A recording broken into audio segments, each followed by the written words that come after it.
أعوذ بالله من الشيطان الرجيم.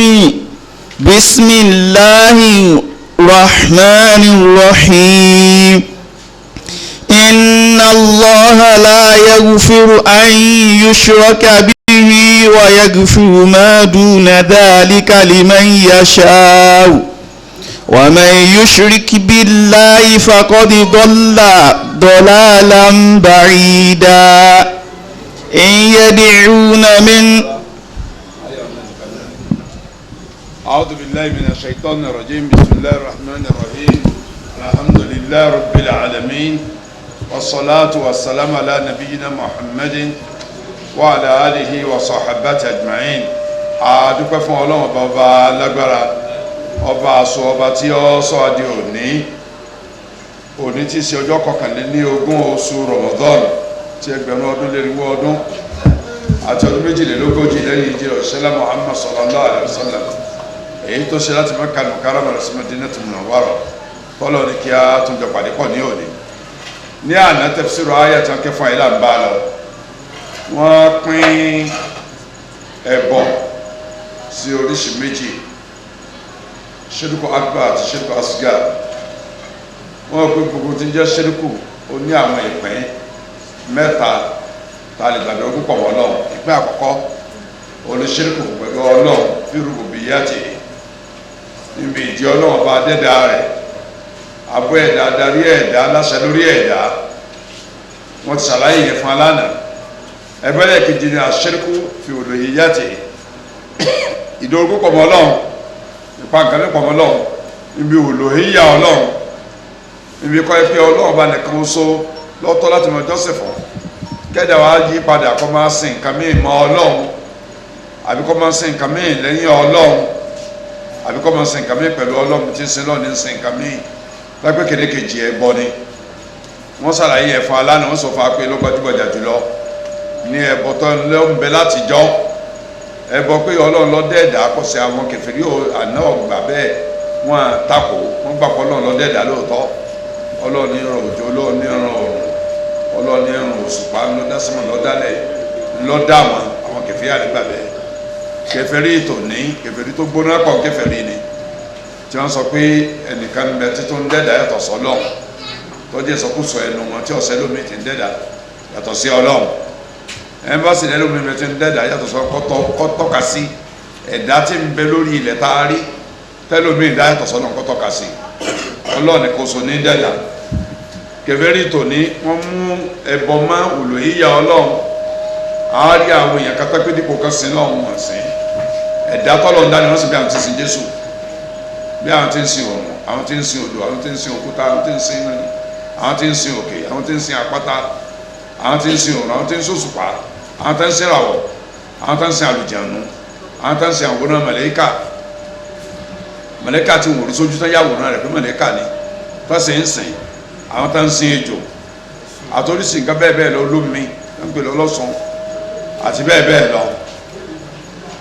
ìyẹn ní wọ́n bá débi àwọn ẹbọ tó ń sọ fún alánà. à ń yí ká ń wó lulẹ̀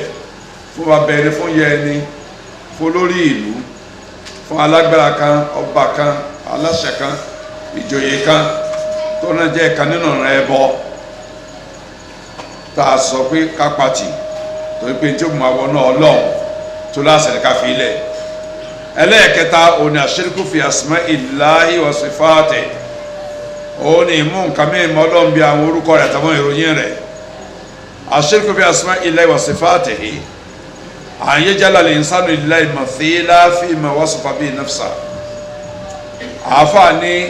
nínú ìmú nǹkan mìíràn mọ́ Ọlọ́run bí orúkọ rẹ̀ àti ìròyìn rẹ̀, òun ni kẹ́nìkan mú aláfijọ́ pẹ̀lú Ọlọ́run, kó láfijọ́ Ọlọ́run bẹ nínú àwọn kan tó ń fi ròyìn ara rẹ̀, kó gbèrò yẹn fún ẹ̀dá náà. àfáàní kúlù nínú kọ̀rọ̀ gbogbo àrà ń ké nínú Al-Qur'an tọ́lọ́ sọ pé Ar-Rahman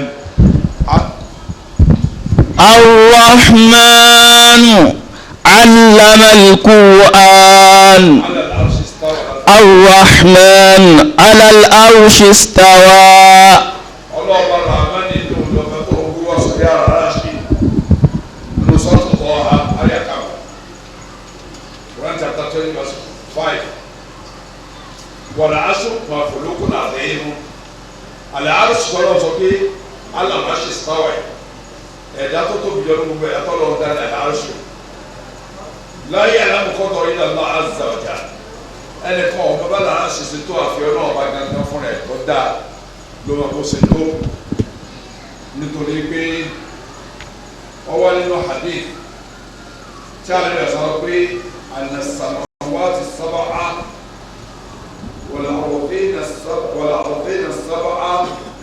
binisbati lil-kursi kal-halqati ulqiyat fi falatin min al-ard fi falatin min al-ard gbogbo tí jẹ́ sọ́nà méjèèjì àti ilẹ̀ méjèèjì tá a bá gbé sẹ́gbẹ̀ẹ́ kùrìsí yọ ọlọ́run kùrìsí yóò dà gẹ́gẹ́ bí sọ́nà méjì àti ilẹ̀ méjèèjì ó dà gẹ́gẹ́ bí kóró kan bí kóró àgbálùmọ̀ bí kóró ọsàn bí kóró àgbàdo bẹ́ẹ̀ ló ṣe rí ta kò sí ní ọ̀dà kan nínú ọ̀lẹ́ àfi ọ̀dà yẹn àfi lórí kò sí dàbí ọ̀dà àwọn gbogbo amúkùrìsí pé ọ̀dà bí ọ̀dà àwọn amúsọ́mọ̀ méjèèjì àti méjèèjì tá a bá pákọ̀ alóṣè kóró dédé kóró kan náà kóró gbogbo yìí tá a sọ sínú ọ̀dà kí ni ìpéye àbí ààyè àbí ìgbéwọ̀n tí sọ́mọ̀ méjèèjì àti ilẹ̀ méjèèjì ọmọ ẹlẹ́gbẹ̀ẹ́ kùrìsí tá a fi wé dédé àgbàdo tá a jù sẹ́gbẹ̀ẹ́ tá a jù sínú pápá alẹ̀ kan a rí pé sọ́mọ̀ méjèèjì àti ilẹ̀ méjèèjì kéré sí kùrìsí yìí ni àníbísọ̀ sàn sọ fún wa ọwọ́ ni wà iná fọ́dà àrùsí alàlùkùrìsí ọlá tí wọ́n bẹ fún àrùsí ọlọ́run lórí kùrìsí yìí ó dàgẹ́ bí ọlá tí ń bẹ fún ọ̀dà yẹn lórí kóró tá a jù nú ẹ̀ kùrìsí yìí náà lẹ́gbẹ̀ẹ́ àrùsí ó dàbí kóró rúgbìn ẹyọ kan tá a jù sínú pápá tá a jù sórí orí rẹ̀ ayé sẹ́ni kó kéré pọ̀ sí ti ń jẹ́ ilẹ̀ bẹ́ẹ̀ ni kùrìsí yìí náà ṣe kéré pọ̀ sí àlàárẹ̀ṣù ló tóbi jù ní gbogbo ohun tọ́lọ̀ ń dá idan makhluqun azim ihtasahu Allah ta'ala azza wa jal istiwa alayhi nígbà náà ẹ̀dá kan tó tóbi pọ̀ ní kùrìsí ní àlàárẹ̀ṣù èyí tọ́lọ̀ ń sàlẹ̀ sàpé orí ẹ̀ lọ́lọ́run gún wá sí orí ẹ̀ lọ́lọ́run sì pẹ̀tẹ́pẹ̀rẹ̀ sí àlàárẹ̀ṣù tóbi pọ̀ nú ẹ̀dá tọ́lọ̀ ń dá tí ò sẹ́dá tó tó nú ẹ̀dá rẹ̀ tọ́ dá òun lọ́lọ́run sàlẹ̀ sàfún rẹ̀ orí ẹ̀ ló gún wá sí. ala anta yohannas tastawi ala al-fulk ìrí ọmọ ẹ̀dẹ́ ni à ń jẹ́ o ti gun ọkọ̀ ojú omi rí tó o bá gun ọkọ̀ ojú omi tó mú ààyè nínú ọkọ̀ ojú omi tó jókòó tastawi ala al-ba'ir so o ti jókòó lórí ìràkúnmí rí tastawi alẹ́ istami' àǹfààní tó bá jókòó lórí ìràkúnmí àbò jókòó ní ọkọ̀ ojú omi dẹ́tíkọ́ ọgbọ́n tọ́lọ̀ ń wí ọlọ́ọ̀ni. والذي خلق الأزواج كلها وجعل لكم من الفلك والأنعام ما تركبون لتستووا على ظهوره ثم تذكروا نعمة ربكم إذا استويتم عليه وتقولوا سبحان الذي سخر لنا هذا وما كنا له مقرنين وإنا إلى ربنا لمنقلبون.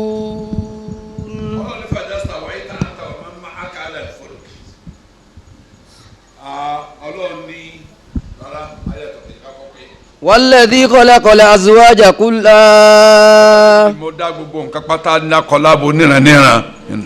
وجعل لكم من الفلك والأنعام ما تركبون. èmi ni mo sì dá fún yín ọkọ̀ ojú omi àtàwọn ẹran ọ̀sán àkọ́mí màálù àtàgùtàn èyí tẹ́ máa ń gùn èmi mo dá fún yín lè tastawu على ظهوره nítorí kẹ́ ẹ lè jókòó kẹ́tẹ̀rẹ́ lẹ́yìn àwọn nǹkan ọ̀gùn tẹ́ ń gùn yẹn. ثم تذكروا نعمة ربكم lẹ́yìn ìgbà yẹn bá jókòó tẹ́kẹ́ a máa rántí ìdẹ̀kùn ọlọ́run tó lọ́n sọ fún yín. إذا استويتم عليه ọba tó rọ àwọn nǹkan tẹ́ ń gùn fún yín gbẹ bá jókòó lórí ẹ̀ta máa rántí ìdẹ̀kùn ọlọ́run. وتقولوا ẹ máa sọ pé subhanalladhi sakhkhara lana hadha. mímọ́ fọlọ́ ọba tó rọ nǹkan tá a gùn yín fún wa o. wa ma kunna lahu muqrinin. tí ìbá rí pọ́lọ́ bá rọ̀ á ní kápá ni láti rọ̀ fúnra ara wa tí ò fi ṣe é gùn fún wa tí ó máa gbé a lọ bí a bá ń lọ. wa inna ila rabbina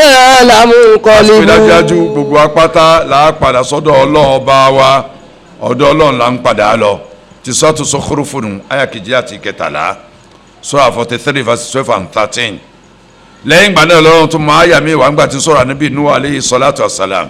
àwọn ká tó kí àyà ń ẹ̀kí èsì ńtọ́lọ́ ń wí Ọlọ́run sọ̀rọ̀ nǹkan gùn méjì ó sọ̀rọ̀ ọkọ̀ ojú omi ó sọ̀rọ̀ ràkúnmí ìkíní kejì a máa ń sábà gùn. ní àwọn ìlú mi wọ́n ń gun màálù náà o wọ́n ń gun màálù tó fi ń ṣiṣẹ́ oko ní Pakistan ní India mẹ́sẹ̀ ń gun tó tún ju màálù lọ tá à ń pè ní buffalo tó fi wọ́n ń dáko kọ́dà àwọn máa kọ́ ọmọ láńké sẹ́yìn buffalo tí wọ́n kàn wọ́n láńké tí wọ́n ṣe ní ọrùn màálù ọrùn buffalo tí wọ́n lọ fi kíní ọmọ akẹ́kọ̀ọ́ lọ́rùn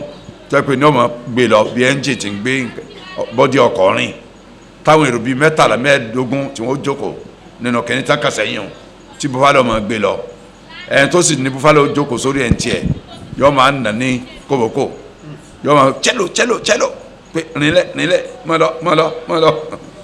bá débi tẹ́ kó ti dúró yóò sọ̀rọ̀ fún pé kó dúró tí àwọn tètè dúró yóò fa kí ní ìjánu ẹnu ẹ̀ yóò dúró so torí pé ló fẹ́ sọ̀kalẹ̀ bí ló bá sọ̀tàn yóò tún gún kẹsẹ́ mọ́ bá ní rẹ̀ lọ. àwọn tá à ń jókòó lórí rẹ̀ ìjókòó mi àtẹ̀yìn lórí nǹkan gùn èyíkéyìí nǹkan gùn ọkọ̀ ni o bàálù ni ọkọ̀ ojú omi ni o dábàá bí ẹṣin bí ràkúnmí ni o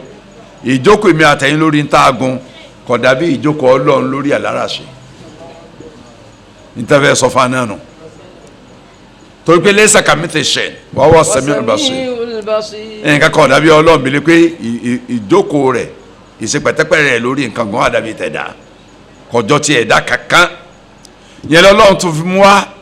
táàfà mú wa nù àyà tí ń bẹ tọ́lọ́ sọ̀rọ̀ níbi Nuhu alayhi salatu wassalam nínú Suratul Mu'minun Surah 23 àyà 28 tọ́lọ́ ní. فإذا استويت أنت ومن معك على الفلك فقل الحمد لله الذي نجانا من القوم الظالمين. ọ̀rọ̀ nígbà tí ìrìn àlẹ́ bínú bá jókòó pẹ́tẹ́pẹ́rẹ́ tán nínú ọkọ̀ ojú omi àti gbogbo ẹni tí ń bẹ pẹ̀lú ẹ̀tàn jọ ń gbàgbọ́ òdodo. فقل الحمد لله. torí kò sí kèfèrí kankan nínú ọkọ̀ ojú omi pẹ̀lú wọn kọjá àmúmìnì gbogbo kèfèrí lọ́lọ́run tẹ̀rì pẹ̀lú omi tú fánù àwọn ń gbàgbọ́ òdodo lọ́lọ́run yọ̀ǹda ọkọ̀ ń fún ńgbọ́ ọba jókòó tàtà ń tọgbọ́ lọ́n gbọ́ tó ń bẹ pẹ̀lú ẹnu ọkọ̀ ojú omi pẹ́tẹ́pẹ́rẹ́ tán ẹ máa sọ yìí pé ọpẹ́ ní fún ọba tó là wá kó láàrin àwọn èèyàn tó jálábòsí. ìsìwá Nábì Nuhu alayhi salam nínú ọkọ̀ ojú omi àtàwọn ń gbàgbọ́ tó ń bẹ pẹ̀lú rẹ̀ ìsìwá àwọn ọ̀dà bíi ti ọlọ́ọ̀bá Rahman lórí àláràṣẹ rẹ̀ ọlọ́ọ̀bá ní Ar-Rahman ala al-arshi istawa ìsìwá ọlọ́run lórí àláràṣì kò dàbí ìjókòó pẹ́tẹ́pẹ́rẹ́ mi àtẹ̀yìn lórí nǹkan ọ̀gùn wa àbí ìjókòó wa lórí àgánú ilé wa kò jọra wọn pàápàá lọ́wọ́ kọ́lá kọ́ ìlòn ìnà ìsìwá àláràṣì ka ìsìwá iná alàlfólkì ọ̀ alàlbàìr tí ẹnìkan bá sọ pé ìsì pẹ́tẹ́pẹ́rẹ́ ọlọ́run lórí àláràṣì rẹ̀ ó dàbí èmi àtẹ̀yìn náà bá sì mọ̀ sí pẹ́tẹ́pẹ́rẹ́ lórí nǹkan ọ̀gùn tá a bá gùn ọkọ̀ ojú omi àbí ràkúnmí àbí ẹṣin nakulu adam mushrikun a pè ní tó wá wí ẹlẹ́bọ a pè ní kíni o ẹlẹ́bọ lẹ́hànà ó já àlá sifatal khaliqi ka sifatil makhluq torí pé ó fi ìròyìn ọba adẹ́dà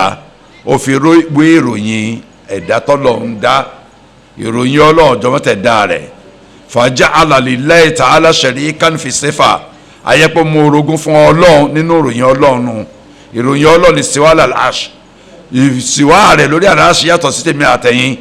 walakinna naqul nahnu nu'min bi anna Allah istawa ala al-arsh àmọ́ níta gbọ́dọ̀ máa sọ fúnra wa tàbí gbọ́dọ̀ gbàgbọ́ òní pé ọlọ́run sì pẹ̀tẹ́pẹ́ sórí àlàáṣì lakin biduni tamthilin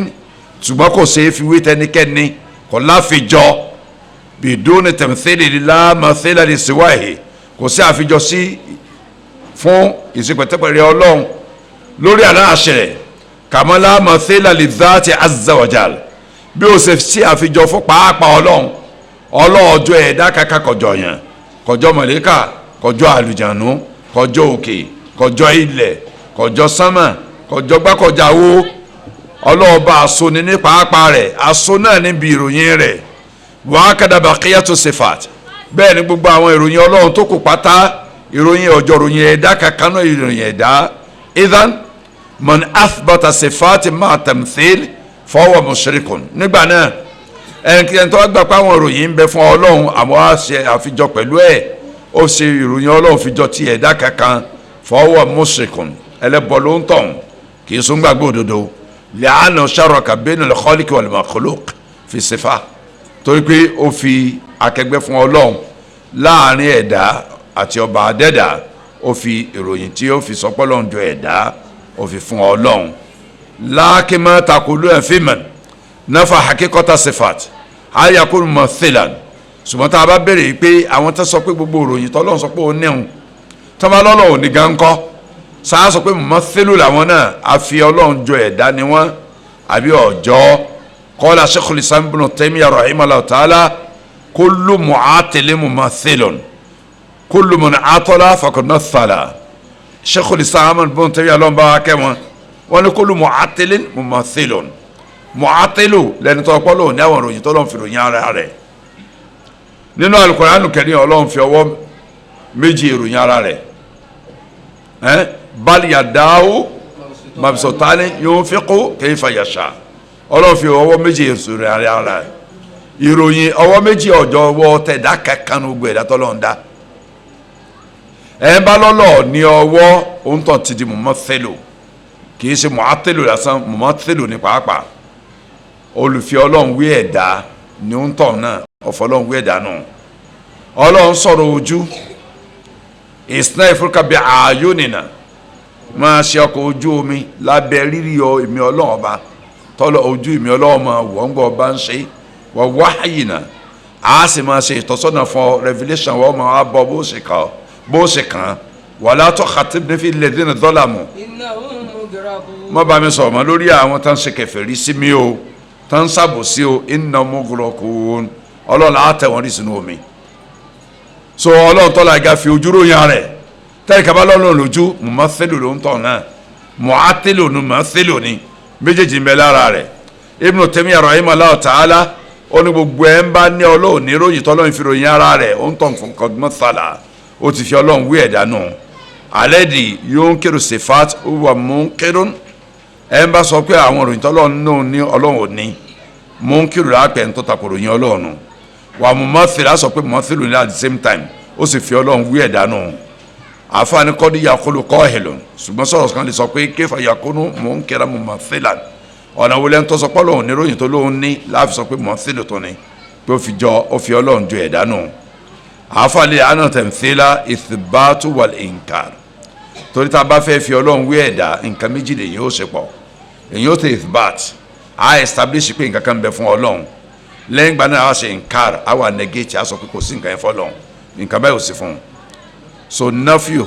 méjì àti ìthibatu ni ọ wà méjèèjì ni ọ wà wàlhádà ilà jamu bẹ́ẹ̀nà sifatain bẹ́ẹ̀nà naqidain kò sí ti ń jẹ́ bẹ́ẹ̀ ju pé èèyàn nǹkan méjì tó takora wọn apapọ̀ sójú kan náà ò ní jẹ́ bẹ́ẹ̀ àáfààní sẹ́mẹ̀ limada atọ́la mu'atil sifatillah kí ló dé tí ẹni tó ń sọpọ́ lòun láwọn ìròyìn tó lọ́n sọpọ́ òní kí ló dé sọpọ́ lòun òní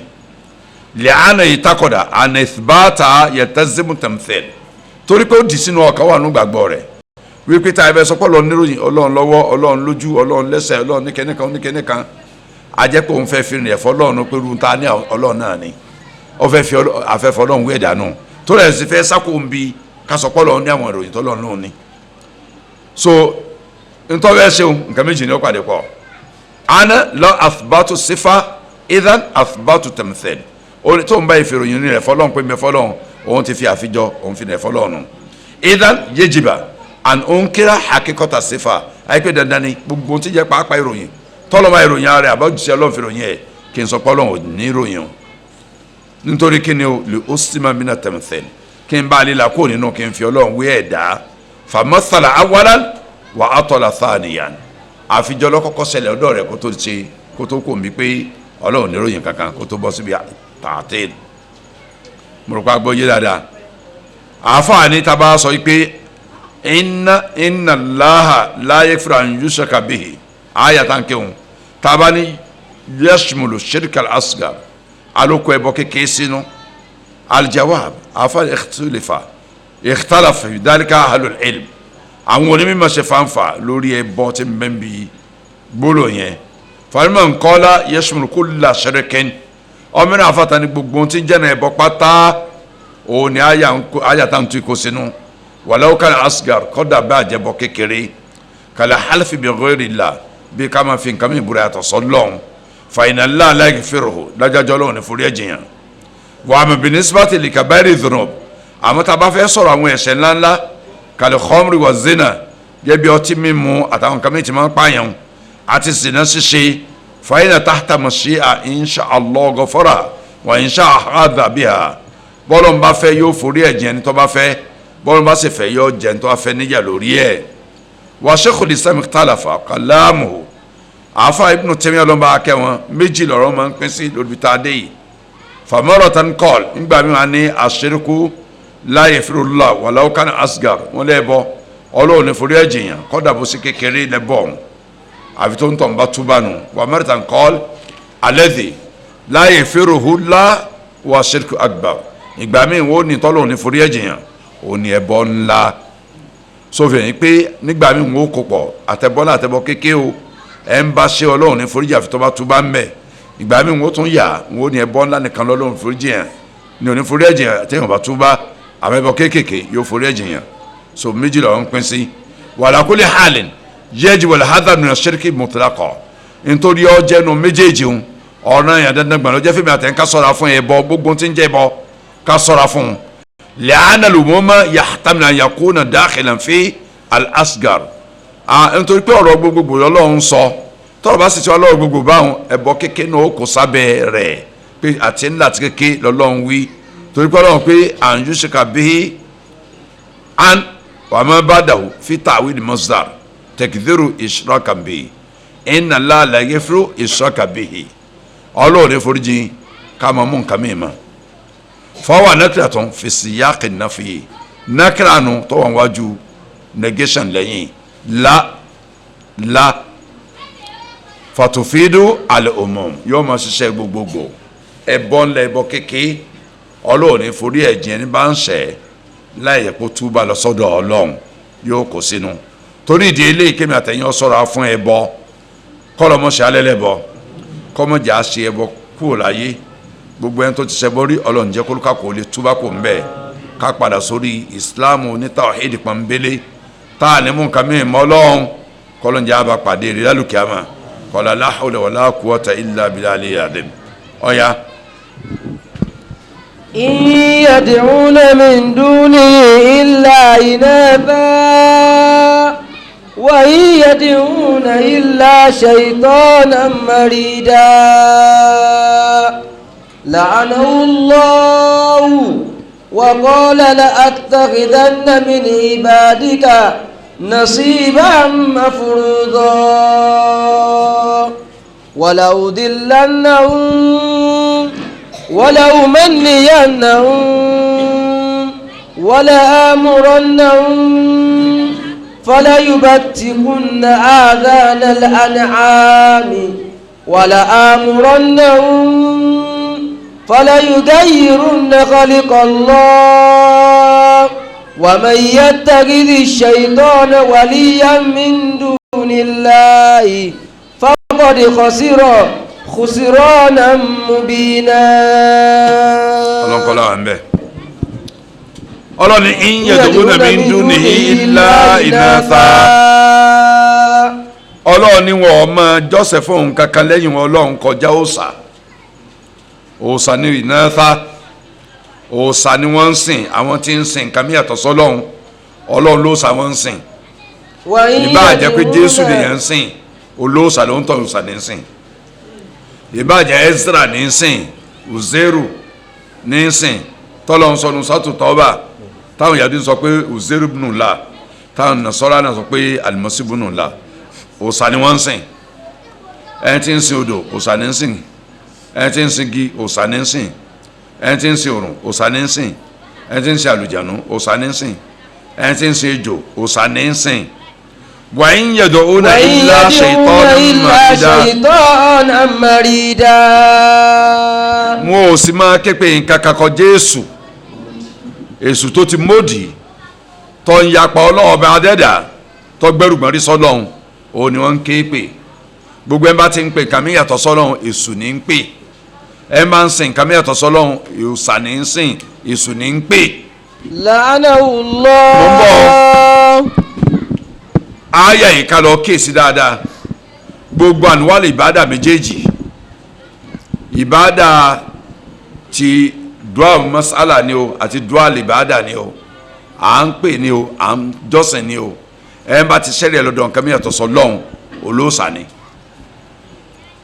ẹ̀ má sì jò lóòṣà èṣù lọ̀gá rẹ̀ ti ń sìn, tó pé èṣù lọ ni wọ́n máa ṣe òòṣà kí sọ́lọ́run.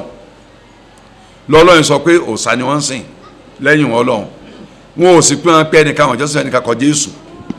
èṣù ni lídà gbogbo wọn bẹ́ẹ̀, ṣètọ́nù lídà wọn. kọ́ lèmi àtẹ̀yìn bíi kájọmọ lẹ́yìn èṣù. Ọlọ́run ní la'anahullah. Ọlọ́run lèmi Ọlọ́run ti gbé èṣù jìnnà sí kẹ́ẹ̀mí. wa qala la'attakhidhanna min ibadika nasiban mafruda. èṣù wa ń sọ fọ́lọ́run lẹ́yìn ìgbà tọ́lọ́run gbé jìnnà sí kẹ́ẹ̀tàn, ń mú àwọn ìpín kanú àwọn ẹ̀dá rẹ̀ tọ́ da tí ó jẹ́ ọmọ lẹ́yìn tèmi tó ń sórí ibú bò náà sì sórí ibú. ó sì pé nínú nasiban mafruda tó láàsì ní bó ní ìpín o, ìpín tó láàsì ní ọwọ́ ni àbí òní lórí ẹ̀ ó ní lánàá òní lónìí tànà kérésì tòní gan olórí burúkú láyé lónìí àwọn ẹni èṣù àná pọ̀ láyé lónìí. wala udillannahum. ó ní dájúdájú wọn máa sọ ọ́nà ó tún fi Ọlọ́run búra lórí ẹ̀ torí pé láàmú pilẹ̀ búra nù, ó tún fi dájúdájú kan ẹ̀ máa sọ àwọn ẹ̀dá rẹ̀ nù kó lójú ọ̀nà rẹ̀. wala umanniyannahum. ẹ̀ máa dá wọn lọ́kàn lé pé ẹni táyé bá yẹ lọ́rùn ọ̀jẹ́ ẹ̀ṣẹ̀ táyé ayé lákọ̀ọ́kọ́ sí á tó sọ̀rọ̀ ẹ kọ́kọ́ wáyé nígbà ẹ bá aráyé tán ẹ máa ṣètọ́nú gbọ́ ọba yá ẹni tí ọba jẹ́ èèyàn ò ní jẹ́ èèyàn èṣù ní sọ bẹ́ẹ̀ fún wa. wala amurannahum fala yubattikunna adhanal an'am. èṣù ní wàláhì máa pa wọ́n láṣẹ kí wọ́n pa wọ́n láṣẹ ẹ máa pa láṣẹ wọ́n máa létí àwọn ẹran ọ̀sìn, etí ẹran ọ̀sìn ràkúnmí màálù àgùntàn. ẹ lọ wo ẹran tásìkò rẹ bá ti ń tó bọ̀ láwọn ọjà tá ti ń kó ẹran sóòsì, ẹ rí ọ̀pọ̀lọpọ̀ ẹran tá ti là létí tá fi ṣe àmì sí kólúkà kò ní dẹ́nà ẹ̀mọ́ nígbà máa kó dé bí wọ́n ń kó lọ tó pé ẹran rẹpẹtẹ ní ọ̀pàdé inú ọkọ̀ tẹ́nì kan sọ dàgbà tírélà kan láti àásámì sí tiẹ̀ sẹ́ran ńlá etí ẹran ní ọmọ ńlá látijọ́ irin gbóná ìlú ni wọ́n fi lu etí ńgbà mi kan ìgbà míì wọ́n fi irin gbóná jo létí báyìí tí wọ́n yà á méjì. ńgbà tó di pé àwọn afá pọ̀ ńbẹ̀ tẹ́ ń gbọ́ wá sí lórí pé wọ́n fi ọ̀dà wọ́n fi ń kọrúkọ sára ẹran tẹ́ ẹ̀ bá jẹ́ síkúrú láì wọ́n kọ sk sára ẹran pẹ̀lú ọ̀dà àbẹ́ makati ò ní parẹ́ kọ́dà bójú pẹ̀ran so ẹ̀ ń bá jẹ́ tajudeen yọkọ̀ tj yọkọ̀ sára ẹran rẹ̀ táwọn afá àwọn tí èsà afá nù wọn dì sí ni wọ́n lè ti ẹran o ẹ lọ kíyèsí o wọ́n á máa fa bàmú sójú ẹran látijọ́ wọ́n fi ní gbóná fa bàmú sí lójú tí ó fi dẹ́ran tiẹ̀ mọ́ àbí kí ni ìlàbá yìí ṣe bàmú náà nìyẹn. wala amurannahum fala yughayyirunna khalqallah. èso ní tó máa pa wọn láṣẹ wọn máa yí ẹ̀dá rẹ̀ Ọlọ́run padà èèyàn dúdú ó di funfun èèyàn dúdú aṣọ rẹ̀ di funfun pupa irun dúdú wọn aṣọ di grey irun dúdú wọn aṣọ di brown irun dúdú wọn aṣọ di green irun dúdú wọn aṣọ di yellow irun dúdú wọn aṣọ di oríṣi kọ́lọ̀ wọ́n sá máa yí ẹ̀dá Ọlọ́run padà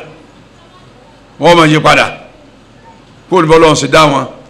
ẹlòmíì ọlọ́ fa àwọn ńgbà tó bó bá ń dé tí hun bá hun jọ tọwọ́ hun jọ wọ́n á gbé lọ sí Spain àbí Italy wọ́n á lọ fa àwọ̀ ẹ̀ǹjẹ́ ọba wọn fa àwọn wà ná tọ̀tọ̀ padà yóò máa kọyànrán wọ́n á péǹtì ẹ̀ lọ́dà ọ̀dà tó pé yóò lo 20 years kó tó parí ó tún mọ̀ hun jọ padà bá a ti fẹ́ pé 20 years tó padà wá kó tó ń ṣe mí millions of naira fi ń ṣe ibà bẹ̀rẹ̀ Stella Kusi Stella Ọbásanjọ́ abẹ́ gbàgbé ni àwọn ibà bẹ̀rẹ̀ náà ló kú sí ní Spain mẹ́tí ń fa àwọ̀ rẹ̀ wọ́n fẹ́ sí yàrá padà sára ọmọ 18 years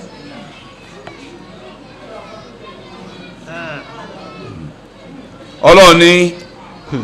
ومن يتخذ الشيطان وليا من دون الله فقد خسر خسرانا مبينا. ọlọ́run ẹnikẹ́ni tó mú èṣù lọ́rẹ̀ ayò tó fi èṣù sólùsọ tó fi èṣù sálánà ṣe ara rẹ̀ lẹ́yìn wọn ọlọ́ọ̀ba òǹtọ̀ ti sọnù ó sì ti pòfo ní òfo tó fojú hàn gédégbé òfo ti ṣe odò lórí ibú ọdẹni tí ò ní jẹ́ lọ́dọ̀ ọlọ́run àáfàá ni làgbà yìí náà kọ́lùkọ́ làáfàá sí tafsiru ẹ̀ ẹ̀sìn sọ́tù ẹ̀sìn Ibn Kathir fama zalata dawatu shaitan li bani adam ila qiyam as-sa'a sheikh muhammadu sallallahu alaihi wasallam rahimahullah ta'ala wọ́n ní ọ̀tá tí èso ọmọ bọ́mọ ànábì adam ṣe kò ní yẹ kò ní gbò lórí tá a wà lórí ọ̀tá àti ìdíjọ́ tá yọ parẹ́ ni wa takdiru khalqi life geri ma adina Allahu bihi àwọn ẹ̀dá ọlọ́run nípasẹ̀ èṣù wọ́n máa yẹ ẹ̀dá ọlọ́run padà kó ní tọ́lọ́run yọ̀ǹda pé ká ṣe tó sì jẹ́ pé min wahyi shaitan èṣù ní ń pamọ́ láṣẹ rẹ̀ pé n tí ẹ máa ṣe rèé ẹ máa ṣe tọ́lọ́run ẹ máa yíra yẹn padà èèyàn dúdú ó de funfun kọ́ dàfín àbí ó de òyìnbó ọ̀sán gan òyìnbó nàìjíríà òyìnbó àtọwọ́dá ìyá ọmọ ó rí ọmọ rẹ̀ tọ́pẹ́ dúdú nìyá bí dúdú ló dàgbà sọ́dọ̀ ọ̀yà ọwọ́ pópó lọ́dọ̀ ọ̀yà olóyè kó lọ sí àbọ̀ lọ lé ọkọ ńgbà tí ó dé ó bá dé funfun àyìnrín ní a pé máa wọlé aráàbò ní ọ̀tá ló bẹ̀rẹ̀ o èmi tọ́pẹ́ ni tọ́pẹ́ ebo tọ́pẹ́ ti èwo mọ́mí mi sẹ́ mọ́mí èmi ò bímọ tó rí báyìí bímọ funfun báwo ló ṣe á dà báyìí síwọ náà alẹ́lẹ́yìí ìwọ kọ́ lé yín ara lé wa gbà mí o ẹ wá ọmọ tí ń pè ní tọ́pẹ́ o èmi ò fi tọ́pẹ́ funfun o tọ́pẹ́ ti di olórí ibú ọmọ ìyá o aṣẹ́wó olórí ibú ọmọ ibú ọkọ ọ̀sẹ́ lọ́fẹ̀ẹ́ ọkọ ibú ọkọ títẹ títa látòdì ọ̀run wálé ayé ó ní àwọn ọlọ́yẹ́ra padà kó dídàkudà yóò àdàbí bí ẹni tó jáde lójú àròyé lérú lórí ibú èèyàn àfẹnukọ́ta kọ́ dáma kalamu aláàbí ayatal karima aláwọ̀ ẹ̀yin yẹ̀dọ̀ ó nàmí ndónilá ìnáfà ọlọ́run ni wọ́n ọmọ jọ́sìn fún kankan kọ́ jésù òsàjáre àáfà wa Juwaybir ọgbà alátọ̀dọ̀ Dihaku tọ́sọ̀nù ayé pé al-mushrikuna àwọn ẹlẹ́bọ innal malaikata banatullah àwọn ẹlẹ́bọ ọmọ sọ pé mọ̀lẹ́ká ọlọ́run ọmọbìnrin ọlọ́run ni wọ́n torí ẹni ọ̀fẹ́ ń sìn wọ́n pé ọmọbìnrin ọlọ́run ni àwọn ọmọ sìn bí àwọn kiri náà sọ pé jésù ọmọbìnrin ọlọ́run pé ọmọ ọlọ́run so náà ni ọ̀fẹ́ ń sìn àwọn ẹlẹ́bọ àtijọ́ náà sọ pé àwọn mọ̀lẹ́ká ọmọbìnrin ọlọ́run ni wọ́n. wàá yẹn náà àbúdù yuqarribuna ila Allahi zulfa àwọn ń sìn wọn nítorí ká lè sún àwọn ọmọ ọlọ́run qala fatakhaduhunna arbaba wọ́n máa mọ̀lẹ́kà lọ́lọ́run wọ́n máa nírọ́bù wọn dípò ọlọ́ọ̀bà adẹ́dà wasawwaruhunna jawari wọ́n sì yàwòrán ní àwòrán obìnrin pé obìnrin làwọn mọ̀lẹ́kà fahassanu waqalu awlai yusbihna banatala so wọ́n yàwòrán mọ̀lẹ́kà láwòrán obìnrin wọ́n yàtọ̀ dá lójú wọ́n gbàsọ sí wọn lọ́rùn wọ́n fi ìyẹ́ sápá wọn lápọ̀tán àtàkùn òsì tó ní gbọ́gbọ́ Amẹ́ríkà máa ń ní apá ìyẹ́ wọ́n á pé àwọn ilé ìjọ ọmọbìnrin ọlọ́run alẹ́dẹ̀ na àbúdò àwọn tá à ń sìn wọ́n jọ yànáwó al-malaika nítorí pàdé ló ń bẹ̀rù làwọn màlẹ́kà wàhálà tafsir shabihu bi qawli ta'ala ọ̀rọ̀ tí Dihaku ń sọ yìí ọjọ́ ayé ọlọ́run tọrọ pé afaraytumul Lata والعزى ومناة الثالثة الأخرى ألكم الذكر وله الأنثى تلك إذا قسمة ضيزى. Surah 53 Quran Surah kẹtàlélógún àádọ́ta ní sọ́tò Nàìjíríà àyà kọkàndínlógún dé ìkẹtàlélógún lọ́lọ́ ni ẹ fún mi ń rò nípa Láàtà àti Uzza àti Mànáàtù tó jẹ́ òòṣà kẹta náà àwọn òòṣà tí ó gbajúgbajà Mákà táwọn ará Ìjáàsì ń sìn àwọn ará Mẹ́kà àtàjíká rẹ̀ tó ń sìn sáwọn náà ń dẹ́dà àbáwọn ní rojọ́ báwọn ní rẹ́rùn èwo náà ń ṣe bẹ́ẹ̀ kò sí náà ń ṣe bẹ́ẹ̀ Ọlọ́run tọ́ra ẹ̀ka tó sọ́nù àyà mi nù Quran nusatu Zukhruf àyà 19 Surah 43 verse 19 Ọlọ́run wa ja'alu malaikata alladhina hum إناثا وهم أشهدوا خلقهم ستكتب شهادتهم ويسألون. Ọlọ́run ni wọ́n sọ àwọn màláíkà àwọn tó pé ẹrú ọlọ́ọ̀bá Rahman ni wọ́n ṣe wọ́n sọ dó sàtánjọ́sẹ̀ fún lórí ilẹ̀ ẹrú ọlọ́ọ̀lá àwọn màláíkà wọ́n á sọ màláíkà dó sàtánsẹ̀ lórí ilẹ̀ so sojú nígbà tí mi Ọlọ́run dá wọn tẹ́lẹ̀ kó bèèrè mọ́ dá wọn. ستكتب شهادتهم ويسألون. orúkọ màláíkà tá a mọ̀ náà.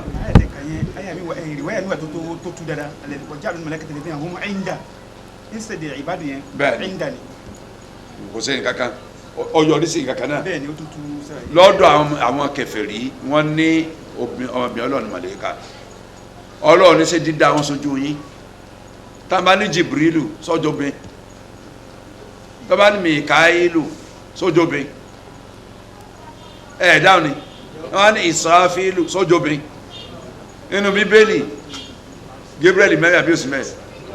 sórúkọ obìnrin Gabriel Michael mẹ́nu Bíbélì àbí òsì Bíbélì sórúkọ obìnrin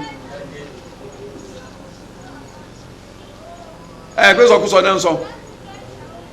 pé obìnrin màláíkà Ọlọ́run ló sojú yín àwọn ẹrú mi ọlọ́ọ̀bá Rahman àwọn ẹrú mi àwọn ẹrú tí mo dá ẹrú mi lọ́dọ̀ mi àwọn tó ń gbà fàfọ́ lọ́wọ́ tó ń sin lọ́wọ́ tí wọ́n jẹ́ jápa àṣẹ Ọlọ́run tọ́lọ́ bá ní wọ́n ṣe ní wọ́n máa ń ṣe wàlá ẹ̀sìn kọ́nà bìrì kọ́lù wàhùn bí amúrí yà àmọ́ lóhùn tọ́lọ́ bá ní wọ́n ṣe kankan kan tí Ọlọ́run náà ní sọ ní wọ́n ṣe àṣẹ Ọlọ́run náà ń tẹ̀lé ẹ wá lọ Ọlọ́run ni wọ́n ẹ wá sọ ń dó sàtẹ́ǹsìn kálákálá ní bá káàkiri àyà kejì inú sọ àwọn olóhùn kejì àyà iná ni ṣùgbọ́n ìṣẹ̀dẹ̀ ìbádùn ẹ̀ńdà ni ìwà ìkìláàtì mí ni. àǹfààní bẹ́ẹ̀ lọ́nà tó ń bẹnu sọ́tù sọ́fàtì náà Surah 37 àyà 158 dé 159 tọ́lọ́ ni wà ja'alu bayna wa bayna al-jinnati nasaba. ولقد علمت الجنة إنهم لمحضرون. sọ pé àwọn àlùjànnú bó lè kó àwọn afáàkàn náà afáàmọ́ tó jìnnà bẹ́ẹ̀ sí màláíkà tí wọ́n sọ ń dó sàdánsẹ́ wọn fi hàn ti sọ̀dọ̀ ọ̀rọ̀ pọ̀ mọ́ Ọlọ́run ni wọn. táwọn màláíkà sì mọ̀ yìí pé àtàlùjànnú wọn mọ̀ pé àwọn ń bẹnu ẹni tọ́lọ́ ó ní ẹ̀ mọ̀ pọ̀ wọ́n jọyọ̀ wájà bọ̀ ṣẹ́tẹ̀ṣe. ẹ̀ tá a bìlẹ̀ ní tán gbé ayé ṣe ni wọn báwo lẹ sún pẹ̀ ní Ọlọ́run tẹ̀bí à ń sẹ́nu lórí ayé Ọlọ́run ni wà ń yẹ dọ̀kúnà illa shaytanan marida àwọn tá ń sin àwọn òòṣà èṣù ni wọ́n ń sìn alladhi amara bidhalika wa hasana wa zayyana lahum wọ́n ní ẹni tó pa wọ́n láṣẹ pé wọ́n máa ṣe òòṣà tó dẹkúrẹ́tì ẹ̀fọn tó sẹ́lọ̀sọ̀ fún un tẹ́sán táwọn náà sọ pé innama ya'buduna iblisa fi nafsil amri iblis wọn ń sìn tani wọn sìn o èṣù iblisu bàbá àwọn àlùjànnú òun ni wọn ń sìn ní pàápàá torí pé lọ́pàá aláṣẹ pé ẹ máa sìn kan mí yàtọ̀ sọ́lọ́ ẹ tọ́pàá aláṣẹ lọ́lọ́ wọn tán sìn lọ́lọ́ ìsọnu sátú Yasin ayé 60 alam ahadi ilaykum. ألم أعهد إليكم يا بني آدم ألا تعبدوا الشيطان إنه لكم عدو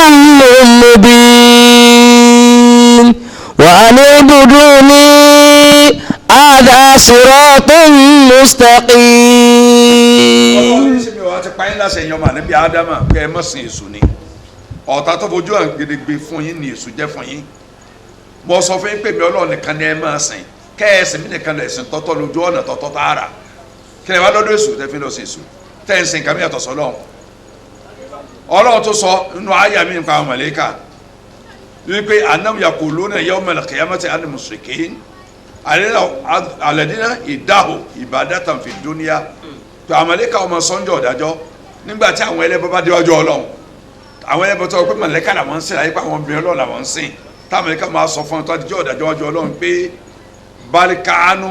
ya'buduna al-jinna akham bihim mu'minun àwa kọ́ ni wọ́n ń sìn o àwọn àlùjànnú làwọn èèyàn ń sìn láyé o àjẹnú ọ̀pọ̀lọpọ̀ wọn sì gbàgbọ́ wọn gbàrí ọlọ́run gbọ́ wọn ò sì gbà náà ní màlẹ́kà wọn gbàgbọ́ màlẹ́kà pẹ̀lú ọlọ́run là á sìn wọn gbàgbọ́ àwọn àlùjànnú wọn sìn àlùjànnú wọn rí sẹ́ ń pè màlẹ́kà o nù sọ́tù sábà inú sura 34 aya 41 sura kẹrìnlélọ́gbọ̀n aya kọkànléní ogójì ọlọ́run la'anahullah tọ̀rọ̀dọ̀hu wà bọ̀ ádà rahmatihi ọlọ́run ti lé wọn jìnnà ó ti gbé jìnnà sí kẹ́rẹ̀ wà akhrajahu min jiwarihi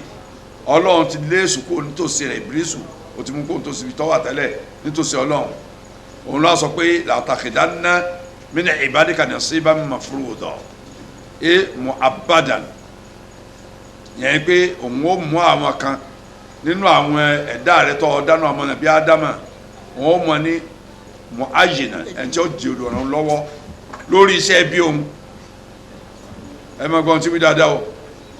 wọn ó mú wọn ní ẹni tí ó kún un lọ́wọ́ lórí iṣẹ́ bí táwọn jọmọ ṣàìdá muqaddira ma'luma ẹni tí ó kún un lọ́wọ́ tí iṣẹ́ tó ń fẹ́ ṣe ó fi máa jú ṣe táwọn èèyàn ó fi pọ̀ lẹ́nu ẹ̀ lẹ́ni tí ó máa ṣe tí gbogbo ayé ti mọ̀ ìsúnú ìmúnú àwọn ìlú rẹ̀ ọlọ́run tó jọba níbi Ádámù alayhi salam ó sì mọ̀ àbí òmu olóṣàlọ́ kàkún lùwà yìí ni kọ́dà ń bẹ̀rù àwọn èèyàn tó ń pè láláàjì tí wọ́n sálàjì aláàjì ìbò níjọ́ wo lọ́lọ́ Mọ́kà ẹni tó dé Mọ́kà ní Mínà ti ń sọ fún àmì èṣù mẹ́tẹ̀ẹ̀ta ti mẹ́ńbẹ̀ ìwọ èṣù mi máa ń tó ṣe tó fi ní kí n máa lẹ̀ lóko èmi àti ẹlájọ́ ń jẹ ẹlájọ́ ń mu nílùú tí mo ti wá o mo á débi tán ní kí n máa lẹ̀ lóko mi lẹ̀ lóko tiẹ̀ o mo kàn da òkò yẹn sí dì rẹ̀ ni o òkò rẹ̀ nìyẹn o tó àwọn ẹ̀kọ́ fi ṣe o yóò sì dà sọ́ọ̀ kan kájọ́ kan la òun àti sínú jọ́ ń jẹ níjọ́ wọn wọ́n ń bẹ́ẹ̀ lu ẹ̀tọ́ dáadé tàǹkì lálájẹ kọ́dà àwọn tó sponsor Ramadan program àwọn olórí ibú àwọn ilé èso wọ́n fi ń ṣe fẹ́fẹ́rìtì ni wọ́n kàn fi ń ṣe fáàrí pé lágbẹ́jẹ́ sponsor program ní sponsor program Ramadan lecture wọ́n á pe àfẹ́ èso àfọ̀n tíátà tí wọ́n máa wí kálakàlà wọ́n pè wọ́n mọ̀ jọ sọ̀rọ̀ sọ gbáà wọ́n jọ kẹ́sì òkè wọ́n jọ máa rẹ́rìn àfọ̀ àmọ̀kọ́tì ọmọ hayad olùmínkùlẹ̀ àrífín tìṣú míà wọ́tìṣ ọ̀nà ìlànà láàrin ẹgbẹgbẹ̀rún èèyàn ẹgbẹ̀rún ó dé kan ọmọ ànábì Ádámù ni ọwọ́ náà wà wahidun ila aljanna ẹni kó so ní ọwọ́ àlùjánnà nù wọn èso kò nínú àti ní ìsọdọ̀ nù jahannama 1 out of 1000 yọ wà àlùjánnà níbi ìṣùgbàwádé lónìí ẹ̀ńbàṣì lójú tí fi ń wòran ẹ̀ná ẹ̀wò ẹ̀wò bí ló ṣe rí wò ẹjọ́ jìmọ̀ sásà àdúgbò kọ̀ọ̀kan èèyàn mélòó ní kírun mbẹ́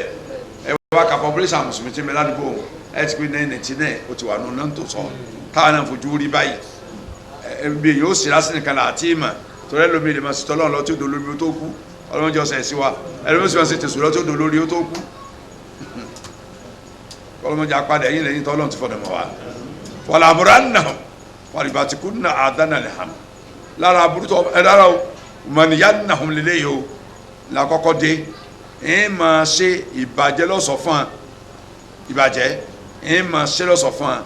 tárìkà tàwọ́bà lára ẹ̀ pé ẹ máa fẹ́ túbà ní kí ló fẹ́ kánjú túbà sí ìgbọ́dọ̀ lóye wà ó tí ì darúgbó ọgbọ́dọ̀ lùgbọ́dọ̀ rẹ lára kó fi jáyé orí ẹ̀ nígbà ọba dàgbà kó máa túbà kì í ṣe ní ìsìn wa'idhum alhamani ẹ̀ sì máa dáhùn lọ́kànlé kójú ọ̀nà tẹ̀ ń tọ́ yìí lọ́dà ẹni ọba sì yẹ ń bẹ̀ ní ọyẹ lọ́rùn náà wa'amuruhum bitaswif wa ta'khir ẹ̀ máa pa aláṣẹ pọ́ fẹ́ yá tí ń tù bá kú díẹ̀ ni èmi náà gbààwẹ̀ tí ìṣetánì ẹ̀sìn mi ọ̀padà gbààwẹ̀ ní kú sẹ́ni tí ń jọ̀sán èmi náà ní kú sájáde ń dẹ́lẹ́ àtọ́bá yá kò tí ì yá ni kò tí ì yá àwọn náà á wọlé fọlọ́ tó bá yá ẹ̀ máa sọ pé ẹ̀ máa dàgbà wà wóró mi ní àǹfọ̀sẹ̀ ẹ̀ máa tàwọn jẹ́ láti inú ẹ̀mí wá ni inú ẹ̀mí wá ní ẹ̀tànjọ́ ti máa jáde sórí àwọn wàlàmùrọ̀ nàhùn falùbàtìkú nà àdánà lè àmì ẹ̀ máa pa aláṣẹ ká máa gé ti àwọn ẹran ọ̀sìn àfa àkọ́tàdà sòdí àtàwọn míì náà àfa ó ní ṣèkíkọ̀ hànú ṣakọ̀ yẹ̀sọ́kọ̀ ṣèkíkọ̀ hà wọ́n máa létí ẹran wà já àlàhà sí mọ̀tàwà alámọ̀tà so wọ́n fi àmì wọ́n fi lílẹ̀ etí ẹran wọ́n fi ṣe àmì tó ká kó ìdẹ́rẹ́ ẹ̀ mọ̀ ẹran tó jẹ́ ẹran sábíyà sáyíbà ọmọbìnrin sọ́tùmáyídà àti ẹran tó jẹ́ wàsílà àti kakọ́jà sọ́tùmáyídà náà èmi èso ni mo ní wọ́n mọ̀ ṣe bẹ́ẹ̀ ẹran tó ti bí ẹran bá bí obi abo kìíní obi abo kejì obi abo kẹta ẹdí abo méje o ti dẹnu òòṣà sẹ gbẹgbẹ òòṣà náà mẹ́fà náà tẹ bá ń dẹgbẹ láyé àtijọ́ tẹ bá rí gbẹ tó funfun wá ní gbẹ tó sànù Ọlọ́run ní ọkọ òòṣà wọn láyé ẹ yọ ìgbín kẹ jẹ ìgbín tẹ jẹ Ọlọ́run dàgbẹ tó brown ọdàgbẹ tó tó blue tó black ọdàgbẹ tó white ẹ wá ní gbẹ òòṣà ní gbẹ funfun ká dá fọlọ́ọ̀ṣà wọn láyé àtẹnudó àti gbẹ rẹ pọ inú nǹkan mi ni ó ti máa sọ̀rọ̀ nígbà bá jẹ tán ìgbé òsàkọ òsàdágbé kankan tó rí wàlàmùrọ̀ ọ̀nà wàlùgàjì náà kọlùkọ̀dà ẹ̀yìn mọ̀ pa aláṣẹ kan mọ̀ yẹ́dẹ̀ alóhùn padà àfọ Hasan ọmọ àbí Hasan Al-Basri ó ní bí dálíkà alwashimu sọjú kíni kan bẹ̀ tá à ń pè sọjú ẹ̀yà àtijọ́ ṣé wọ́n ń ṣe dìsìn ó ti ń parẹ́ wọ́n ó ti mọ̀ sí modern wa òyìnbó ti kọ́ ní modern àwọn náà ni wọ́n máa ṣe ní ìsìn mọ́dánù wọ́n ti yí padà sọ́jú ni ó ṣe láti jọ nínú àdéhìí Sahih Muslim anahayo aliwashimi fìwájì àníbìsí lọ́ọ́ ìwọ̀ ká máa ṣe sọ́jú pé èèwọ̀ ni ìbàjẹ́ tàtú èèwọ̀ ni ló kún ara òyìnbó lónìí tán ṣe gbá àwọn Nàìjíríà ti ń ṣe nínú gbólóhùn míì wọ́n ní la'ana Allahu man fa'ala dhalik ẹ̀ bá ń ṣe sọ́jú tó ń ṣe tàtú làánà Ọlọ́run mọ́ lọ́ọ́ bá Ọlọ́run gbìjẹ́sẹ̀ rẹ̀ number kenu number two ọmọ ẹnu sọ ìsìnmi délẹ̀ kẹta ojú 1618 nù Sahih Muslim adéthẹ̀hún làánà ọlọ́mọ lọ́ba ẹ̀ńbàṣì sọjú ẹ̀ńbàṣì tàtú làánà ọlọ́mọ lọ́ba kí n sọ Yorùbá mi tí ó yé wa nínú àdéhìí mi látọ̀dọ̀ bíi ọmọ Mas'ud radiyallahu anhu ó ní la'ana Allahu al-washima wal-mustawshimat al-washimat wal-mustawshimat làánà ọlọ́mọ lọ́ba àwọn tí ń ṣe sọjú fún yàn ẹni tí ń bá yẹn ṣe nù àti mustawshimat àtẹnitẹ́ ṣe fún ẹni tí ń ṣe gangan lànà ọlọ́ba ẹni tí wọ́n ṣe fún lànà ọlọ́ba kí ó wí tẹ̀lé wà ná mísọ́ọ̀tì wà mùsùlùmí mísọ́ọ̀tì bẹ́ẹ̀ náà lẹni tí ń ṣe kíní tó máa ń ṣe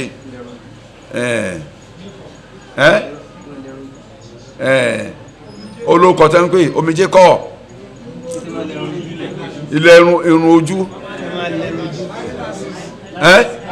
eyelashes so àwọn tí ń ṣe eyelashes àwọn onírun kíni pèǹpéjú àwọn tí ń bá wọn ṣe àtẹni tí wọ́n ṣe fún làánà ọlọ́mọ ló bá mi ẹ wo báwọn obìnrin ṣe wà mẹ́ẹ̀ lónìí àwọn olórí ibú ti pọ̀ láyé àwọn tí làánà ọlọ́mọ lọ bá mutafalijati lusni abgayati li khalqillah azza wa jal àwọn tí ń lẹ èjì tán pa èjì sẹ́yìn èyí tí ò léjì tán lọ fáìlì tó wọ́n fáìlì òsì tẹ́jì fi dé bẹ́ẹ̀ yà máa ṣe ń ráì làánà ọlọ́mọ lọ bá wọn àwọn tán jẹ́ ẹ̀dá ọlọ́run padà lẹ́yìn ìgbà náà ó ní alẹ́ àná mọ̀ láàánú Rasulullah sallam èyí ṣe tí ní láàánú ẹni tó jíṣẹ́ ọlọ́run bá láàánú wàá wà fi kitabi azza wa jal ó ti wà nù tí ọlọ́run gangan fúnra rẹ̀ ń gbọ́ ọlọ́run sọ yìí pé wa ma atakumu rasulu. fàbùdù wa ma nahakum anhu fantahu wattaqullaha inna Allaha shadidul iqab. nítorí òjíṣẹ́ Muhammad sanba mu abayin ni ẹ gbá mú ẹ̀sìn náà ẹ máa ṣe ẹ máa tẹ̀lé ìtànibí bá kọ̀ fún yín ẹ jáwọ́ ń bẹ ẹ má dé díẹ̀ kẹ ẹ ṣe ń tó ní ẹ ṣe kẹ ẹ jẹ́ ṣe ń tó ṣe léèwọ̀ ó ń lẹ̀sìn Suratul Hashr nu ọlọ́wọ́n ni ẹ páyà ọlọ́run tó gbé ìyá ọlọ́run lé koko Surah 59 verse 7 ọlọ́run ní wa man yattakhidhi shaytana waliyyan min dunillah faqad khasira khusranan mubina faqad khasira ad-dunya wal akhirah ẹ bá mú èso lọ́rẹ̀ ayò tó mú lálànà ṣe òun tó ń ti pòfò ayé pòfò ọ̀run wa dhalika khasaratun la khayra laha wọ́n ní òfò lánàá lájábọ̀dà láà òfò tí ọ̀la tọ̀ ṣe kò sí pé àtúnṣe ó de yá padà jèrè rárá o wàlá istidraka lifa itiha ẹ bá sì pàdánù lọ́rùn kò lè lépa bá èrè mọ́ láéláé èrè ti bọ́ mọ́ lọ òfò ti di dandan lórí ẹ̀ kò lè padà jèrè kọ́lọ́ dákunjọ mọ́jẹ́ mi àtẹ̀yìn sórí ibú mọ́jẹ́ àpàdánù ya'iduhum wa yumannihim wa ma yahiduhumu shaytanu àbáyà mi ni kò sí mẹ́. يعدهم ويمنيهم وما يعدهم الشيطان إلا غرورا kò sí mẹ́. أولئك مأواهم جهنم ولا يجدون عنها محيصا. èso ni máa ń ṣèlérí yín ṣe gbàsàwò fún yín dìgbẹ́ dàwó tẹ́ bá ṣe báyìí bí ológun owó bí kò ń bára ọmọ lọ tọrọ owó káàkiri ẹsẹ̀ títì káwọn tó fẹ́ fowó ṣògùn owó máa lọ ra owó lọ́wọ́ ń bára tó ń bára bá kó 10,000 dé 125,000 lọ́wọ́ ẹ̀ ìmọ̀ ńlá ńjọ ọmọ gbọ́ ó tọ́sẹ̀ mẹ́ta ní ìsìsẹ́ nìkan sọ fún mi pé ó jáde nínú rédíò wọ́n ní sọ nínú rédíò iṣẹ́ ẹ gbọ́ ìyá kan ti ń sọ ìyá tí wọ́n mú èmi wá fi ti ara mi gbọ́ níjẹrin lẹ́nu ẹni tó jẹ́ sékọ̀ lọ́dọ̀ tèmi gangan wọ́n á fi ti ara mi gbọ́ yàtọ̀ sí rédíò níjẹrin kí ló sì jẹ́ kẹ́ni yẹn sọ fún mi ó ní òun máa ń sábà sí sàárà tí Ramadan bá ti dé báyìí wọ́n ṣe 20 naira 2,000 naira lójoojúmọ́ ló máa ń fi sí sàárà ṣùgbọ́n àwẹ̀ di mẹ́ta lòun ti dá dúró torí program tó jáde ní orílẹ̀ tó náà ṣe gbọ́ òun dá dúró ṣùgbọ́n Ọlọ́run wá bò ń ṣe ẹ mọ̀ jẹ́ ń sọjọ́ tó lòun rí àtàdúgbò tó ti rí àti iléeṣẹ́ tó ti rí pé àwọn ń bára ládùúgbò kan nìbàdàn yìí ọ̀dọ̀ lágbájá ni wọ́n ń kó owó tí wọ́n bá pa lójoojúmọ́ lọ báyìí lágbájá ni wọ́n rà ní dọ́bù iye tí wọ́n bá kó dé wà kí ni òun rí gidi fètètè báyìí ni o ẹni tí ń sọ fún mi tí kọ̀ ni o tí n bá sọ ń tọ̀hún ẹni tí ọ̀ mọ̀ tí n bá sọ pé lágbájá ẹni báyìí ni iṣẹ́ báyìí èèyàn olùkàkọ́ gbà kó dodo ni òun ní fètètè sojú báyìí ni kọ́dà òun tó padà tún ní kí dáfà òun tó lọ tọ́hún padà lẹ́ẹ̀kejì káwọn tó padà abẹ́ àwọn adúró ní ṣọ́ọ̀pù kan nítòsí rẹ̀ àwọn àwọn òkè ni ti ń ṣẹlẹ̀ táwọn bára fi péjọ síta làwọn rí i pé wọ́n ń gbowó tiẹ̀ jáde ń gbowó lọ́wọ́ ń sì ń kówó fún wa òun dúró tó òun wò more than 1 hour.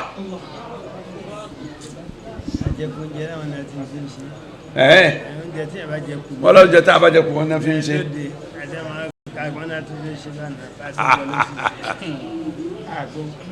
owó èṣù ni owó yẹn ò ní last longer ẹni tí ń ṣe bẹ́ẹ̀ ó dolòṣì kẹ́yìn láyé ni ìsúná ọlọ́run ni ọlọ́run sòkò àlùbásí dúkìá rẹ̀ ni yóò parẹ́ àwọn tó lówó gidi láyé kì í sọ̀dẹ̀ tán gbà lówó nù láwọn tó lówó láyé àwọn tó lówó láyé ọlọ́run sòwò fún wa ó fẹ́ ṣe ó ṣe fún wa ni kì í ṣe pé àwa ń gbé owó tọ́pọ̀ owó ẹnìkan kan tọ́dọ̀ ẹ̀dẹ̀ nìkan àwa pàápọ̀ pé àrísìkì owó àwọn kan á fi ṣògùn owó èṣù ní tàwọn jẹ èṣù ní kówó wá fún wa tí ń sọ pé owó yẹn ń jẹ ẹ̀yin náà má bẹ̀rù pé ìràwọ̀ mi wọ́n ó lò ìràwọ̀ wo wa wọ́n ó lò ìràwọ̀ wo ò sí lọ́wọ́ wa ọlọ́run fi ìràwọ̀ wa sára wa ni kì í sàtẹ́lẹ̀ wa lọ́wọ́ ìtọ́lọ̀ ńlá dà láyé àdà èṣù ní kówó wá bẹ́ẹ̀ èṣù ṣètọ́nù òní kówó wá ni wọ́n á dòpọ̀ oògùn yẹn ní jẹ́ ọlọ́run làwa ó aráyé múri àánú bàjẹ́ já ànámọ́rì táǹtọ̀ lọ yìí o gbogbo anáda kókó rí nù tẹ́ ẹ bá rí ọmọ mi èèyàn bóbi ẹ̀ káànù kan fàbẹ́ jóná kọ̀yìn ó bí rèé lọ́mọ àwọn ti dolórí ibú lánàá tọmọ bá fẹ́ rìnrìn kùnrin yọ jáde lé pẹ̀lú aṣọ tó decent yọ lọ change níta ni lónìí wọ́n múra jáde látọ̀dẹ̀ bàbá wọn wò ní bàbá wọn gẹ́ ti ń jẹ ìyá ti ń jẹ inú owó aṣẹ́wó tó ń ṣe é ká tó ń mú wálé wá jẹun tó ń pẹ́ tó adé tí àwọn ọmọ pẹ́ ọ̀rẹ́ nìkan kan pẹ́ ọ́ ni yóò tún lọ bá owó oògùn ṣe tí wọ́n fi máa pè é níbi ayé ti dàrú dé lónìí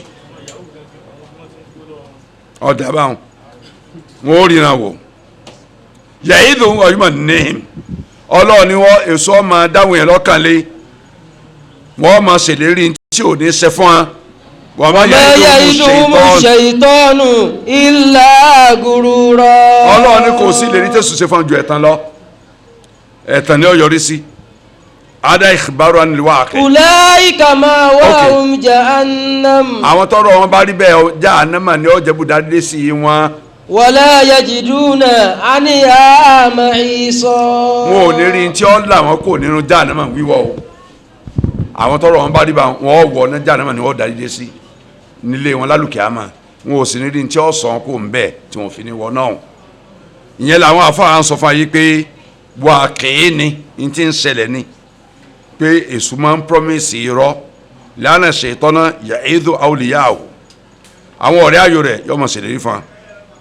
wọn òun ṣe báyìí fún yín òun ṣe báyìí fún yín wọn tìyàn ọ̀dà ẹ̀ẹ́dọ̀lọ́lá wàá yúmọ̀ níhìn gbàánà umul faizuna fi dunya wal akhirah yóò sì mọ̀ dá wọn lọ́kànlé ẹ̀yin lẹ́ jèrè láyé tẹ̀sùn jèrè lọ́run ẹ̀yin láyé ọ̀yẹ́ tọ̀run ọ̀yẹ́ wa qad kadhaba wa aftara ala fi dhalik irọ́ lọ́pàá àgbélẹ̀hún rọ́ ni ẹni ayé bá yẹ kọ́ lọ́run ọ̀yẹ́ ẹ̀ńbàṣì tọ́lọ́run láyé lọ́run ọ̀yẹ́ lọ́wọ́ pé àwọn ya'iduhumu shaytanu illa ghurura ìlérí ẹ̀tàn lè sún ṣe fún yàn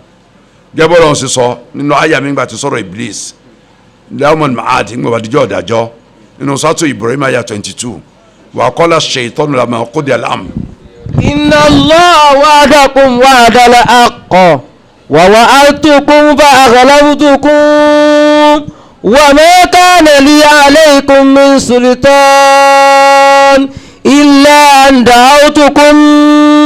fastajabtum li wala talumuni walumu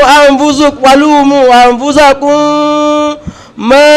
ana bimusrikhikum wa ma antum bimusrikhiya inni kafartu bima ashraktumuni min qablu inna adh-dhalimina lahum adhabun alim. Ọlọ́run ní èso ọmọ sọfẹ́ nígbà Ọlọ́run bá ṣe ìdájọ́ tán láàrin àwọn ẹ̀dá rẹ̀ táwọn èèyàn tí wọ́n wọ náà bá ń kíkò sí ṣùgbọ́n àwọn náà bá ṣe máa ń kíkò sí ẹ̀ náà láyé bíi náà pé èso. wa qala ash-shaytanu lamma qudiya al-amru wa'dal haqq. Ọlọ́run ṣèlérí tọ́jẹ́ lérí òdodo fún yín èso ọmọ khatibu de sọ dànù náà fáwọn àwọn ọ̀rẹ́ ayò rẹ̀ ń jẹ́ ọ̀dájọ́ nínú náà Ọlọ́run ṣèlérí òdodo fún yín ìlérí tọ́lọ́run yẹn ẹ̀yà parẹ́ ẹ̀kọ́tẹ́ lọ́rùn. wa wa'adtukum èmi ṣèlérí fún yín fa aghlabtukum. ìlérí tèmi ṣe fún mi ọ̀yà parẹ́ ẹ̀ mú ṣe fún yín lónìí. bọ́lá ẹni táyé báyìí ọ̀run ọ̀jẹ́ iná lọ yẹ yín báyìí. torí pé Ọlọ́run sọ pé ẹ bá ṣètò ní ọwọ́ àlùjẹ́ náà ẹ gbọ́ tọ́lọ́run tèmi lẹ gbọ́ sẹ́mi mọ̀ dá yín lọ bí ẹ gbé tèmi lẹ gbọ́ tẹ́yìn gbọ́ tọ́lọ́ tọ́ da yín.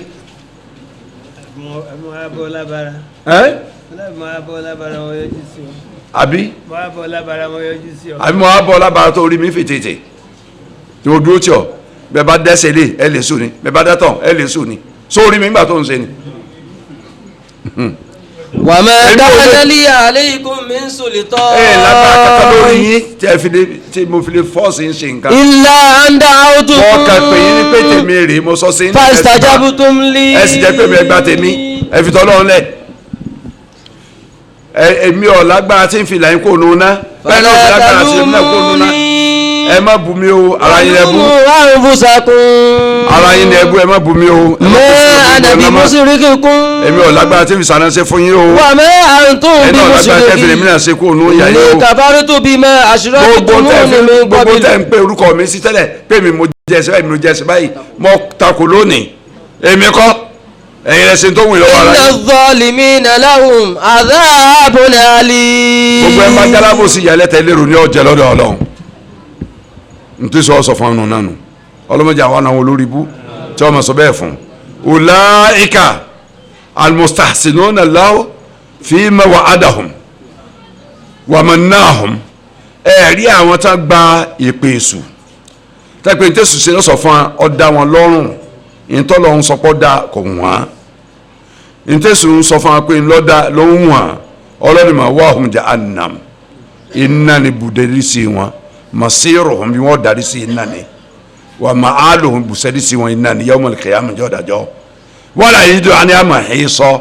laysa lahum anha manduha kí ni nǹkan náà tí wọ́n là ń kó nù náà kò sí sí mọ́sífà ntí ọ̀sẹ̀ ni wọ́n kó nù náà kò sí wàlá àkìlá sọ kò sọ́nà àbáyọ fún akóno náà wàlá àmàna sọ kò sí bí wọ́n sàṣì tí wọ́n fi ní wọ́n náà kèfèrí ọ̀wọ́ náà ń jọ ọ̀dájọ́ ni ẹ̀ ń bá fi ọlọ́run lẹ̀ tí ó sì ti ń sin tọ́lọ̀ ń dá kọ́mọ̀ pẹ̀sù ló ń sìn yóò sì wọ́n náà lálùkì àmọ́ tó lè mi fi máa ń tẹnu ma gbogbo ẹ̀ ń bá sẹ́sìn mi yàtọ̀ sí Islam gbére ní òsèlú náà tí n bá ti sọ̀rọ̀ èmi ó tó sọ kejì gbogbo mùsùlùmí tí ń sin nǹkan mìíràn ọlọ́run ọ̀nà ọ̀wọ́ náà àwa túbá tó kú lókù yọ ọ̀wọ́ náà ni o ẹni tí ọ̀wọ́ túbá tí ń sin nǹkan mìíràn ọlọ́run yọ ọ̀wọ́ náà ni o ó rí pé mùsùlùmí lọ́ọ́ tún máa lọ sọ́ọ̀sì ọmọ lórí òkè ọmọ lọ àgbàlá ọ̀wọ́ náà o tọ́bẹ̀ ikú lórí ọ̀wọ́ náà o ẹlẹ́sìn méjì ní ọba wọn ọlọ́run sì gbèsè àmúlùmọ́lá ẹ̀yọ̀kan ní ọgbà o wọn náà á dá sirati mustaqima ẹ̀sìn kó sórí pé ẹ̀sìn rẹ o kò sọ pé ẹ̀sìn méjì o kò sí ọ̀tọ̀ ni o ẹ̀yọ̀kan só ni fatabi wala tatabi as-subul ẹ̀sìn nìkan só ni ẹ̀ máa ṣe ẹ̀ tẹ̀lé àwọn ojú ọ̀nà mi o nítorí nù ẹ̀ ń bá fẹ́ soríire kó ṣe ìsàmù nìkan kọ́ mọ́ mi nǹkan mi mọ́ lọ́hùn wọn láwọn lè rìn kó rí ọmọ mi àbáwò ní wọn ṣe máa ń wí borí ọba mi kọ́ mọ́ mi síbi ẹ bọ́ borí ọba mi kọ́ mọ́ mi síbi ẹ bọ́ ó lè mi síbi ẹsẹ̀ mi pẹ́ẹ́pẹ́ẹ́pẹ́ tá a rọ̀gbọ́n dá sí tí ọmọ já sì ṣe fún wa àmọ́ pé bí ẹ bọ́ lé àmì sí ibi iná ló mi sí wọn o ẹni orí ẹ bá mi sí bí ẹ bọ́ orí ẹ sí mi ní o omi ìkú mi o wọ́n ká wọ̀ sọ́ra rẹ o ọ̀ya. والذين آمنوا وعملوا الصالحات سندخلهم جنات تجري من تحتها الأنهار خالدين فيها أبدا وعد الله حقا ومن أصدق من الله قيلا. ọlọ́ni والذين آمنوا وعملوا الصالحات ọlọ́ọ̀ láwọn tó bá gbọ́ ọlọ́ọ̀ bá gbọ́ ń gbọ́ ti sọ àwọn ọmọ náà tán ọgbọ́n lọ́gbọ́dún kejì náà wá kò lè sí tẹ̀lé híbù lásán látọ̀dọ̀ ọlọ́run kọ́ wọ́n sí tẹ̀lé híbù bí èsì sí tẹ̀lé híbù lọ́dọ̀ ọlọ́run kọ́ wọ́n sí tẹ̀lé híbù náà méjèèjì ni ọmọ kó wọ́pọ̀ téèyàn bá gbọ́ wọn lọ́wọ́ bá gbọ́ tó sì ń sàmọ́ sẹ́ẹ̀rí سندخلهم جنات تجري ọlọ́run bá fa wọn lè sún àwọn gbàdẹ́ra wa من تحتها الأنهار mẹ́rin sànú ẹ̀ خالدين فيها أبدا. ọlọ́run ni wọ́n ṣe gbére nínú àlùjánnà tá à ń wí láíláí wọ́n mọ̀ gbé bẹ́ẹ̀ kọ́ọ̀dì lẹ́sẹ̀ wọ́n ṣe gbére abàdà láíláí tàwọ̀kìdù mìíràn ọ̀ya. وعد الله حقا. ọlọ́run ìlérí mi ọlọ́run òdodo ni o ìlérí mi irọ́ ni gùrúrù ni ìlérí tẹ̀sùn ìlérí ọmọ ẹ̀dẹ́yàn gan amajásí gùrúrù kọ́dà lómi ń promise èèyàn lẹ́nu báyìí tí ó sọ pé wà láì tà láì tọ́ ẹ pé bí ṣe ń sọ lọ́wọ́ ni yóò máa yín mú sí yàn lẹ́yìn ó ń yẹ̀yẹ̀ kọ́ ọmọ bọ́ ń parí Ramadan kọ́ agbowó ń gbẹ pé torí ẹ̀ ló ń fi kówó oúnjẹ ọ̀hún bẹ́ẹ̀ tẹ́kẹ́ bí ṣe ń promise òun náà ló ti mọ̀ pé fake promise ni promise and fail ni o ò lè rí nǹkan kan gbà tó yẹ pé máa lọ bí ọ̀rọ̀ olóṣèlú in promises trusted and tested àbí nǹkan yẹ̀yẹ́ lásán bọ́ bẹ́ẹ̀ fọkànbalẹ̀ tó ọmọ lọ bẹ́ẹ̀ lọ́n kó sínú ẹ̀ fún ọ ọ rí pé tàǹfẹ̀ lọ́ bara rẹ ńgbà ibi ọmọ náà bá parí àárí kọ́ bọ̀ gangan gbà lọ́wọ́ ẹ̀ kọ́ bọ̀ ó ní wo ó ní bínú ní ohun kan ò ní bá ṣe wí o àwọn kan tó nígbà táwọn olókùn ó ti rí gbà ní ń wò rí gbà kankan kọ́dà àwọn ní promise ìjọ kankan mọ́ báyìí ìjọ ọlọ́pàá tó pè é ní o ó tẹ̀ ti sóhun gan fúnra òun gan fúnra òun ń sàpẹ́ ọmọ ẹ ọjọ́ olópẹ́ ọ̀rí ló fi àpẹ́ ọ owó ní àpẹ́ ọ̀sìn kí ọ gbowó owó ọmọ òun ilẹ̀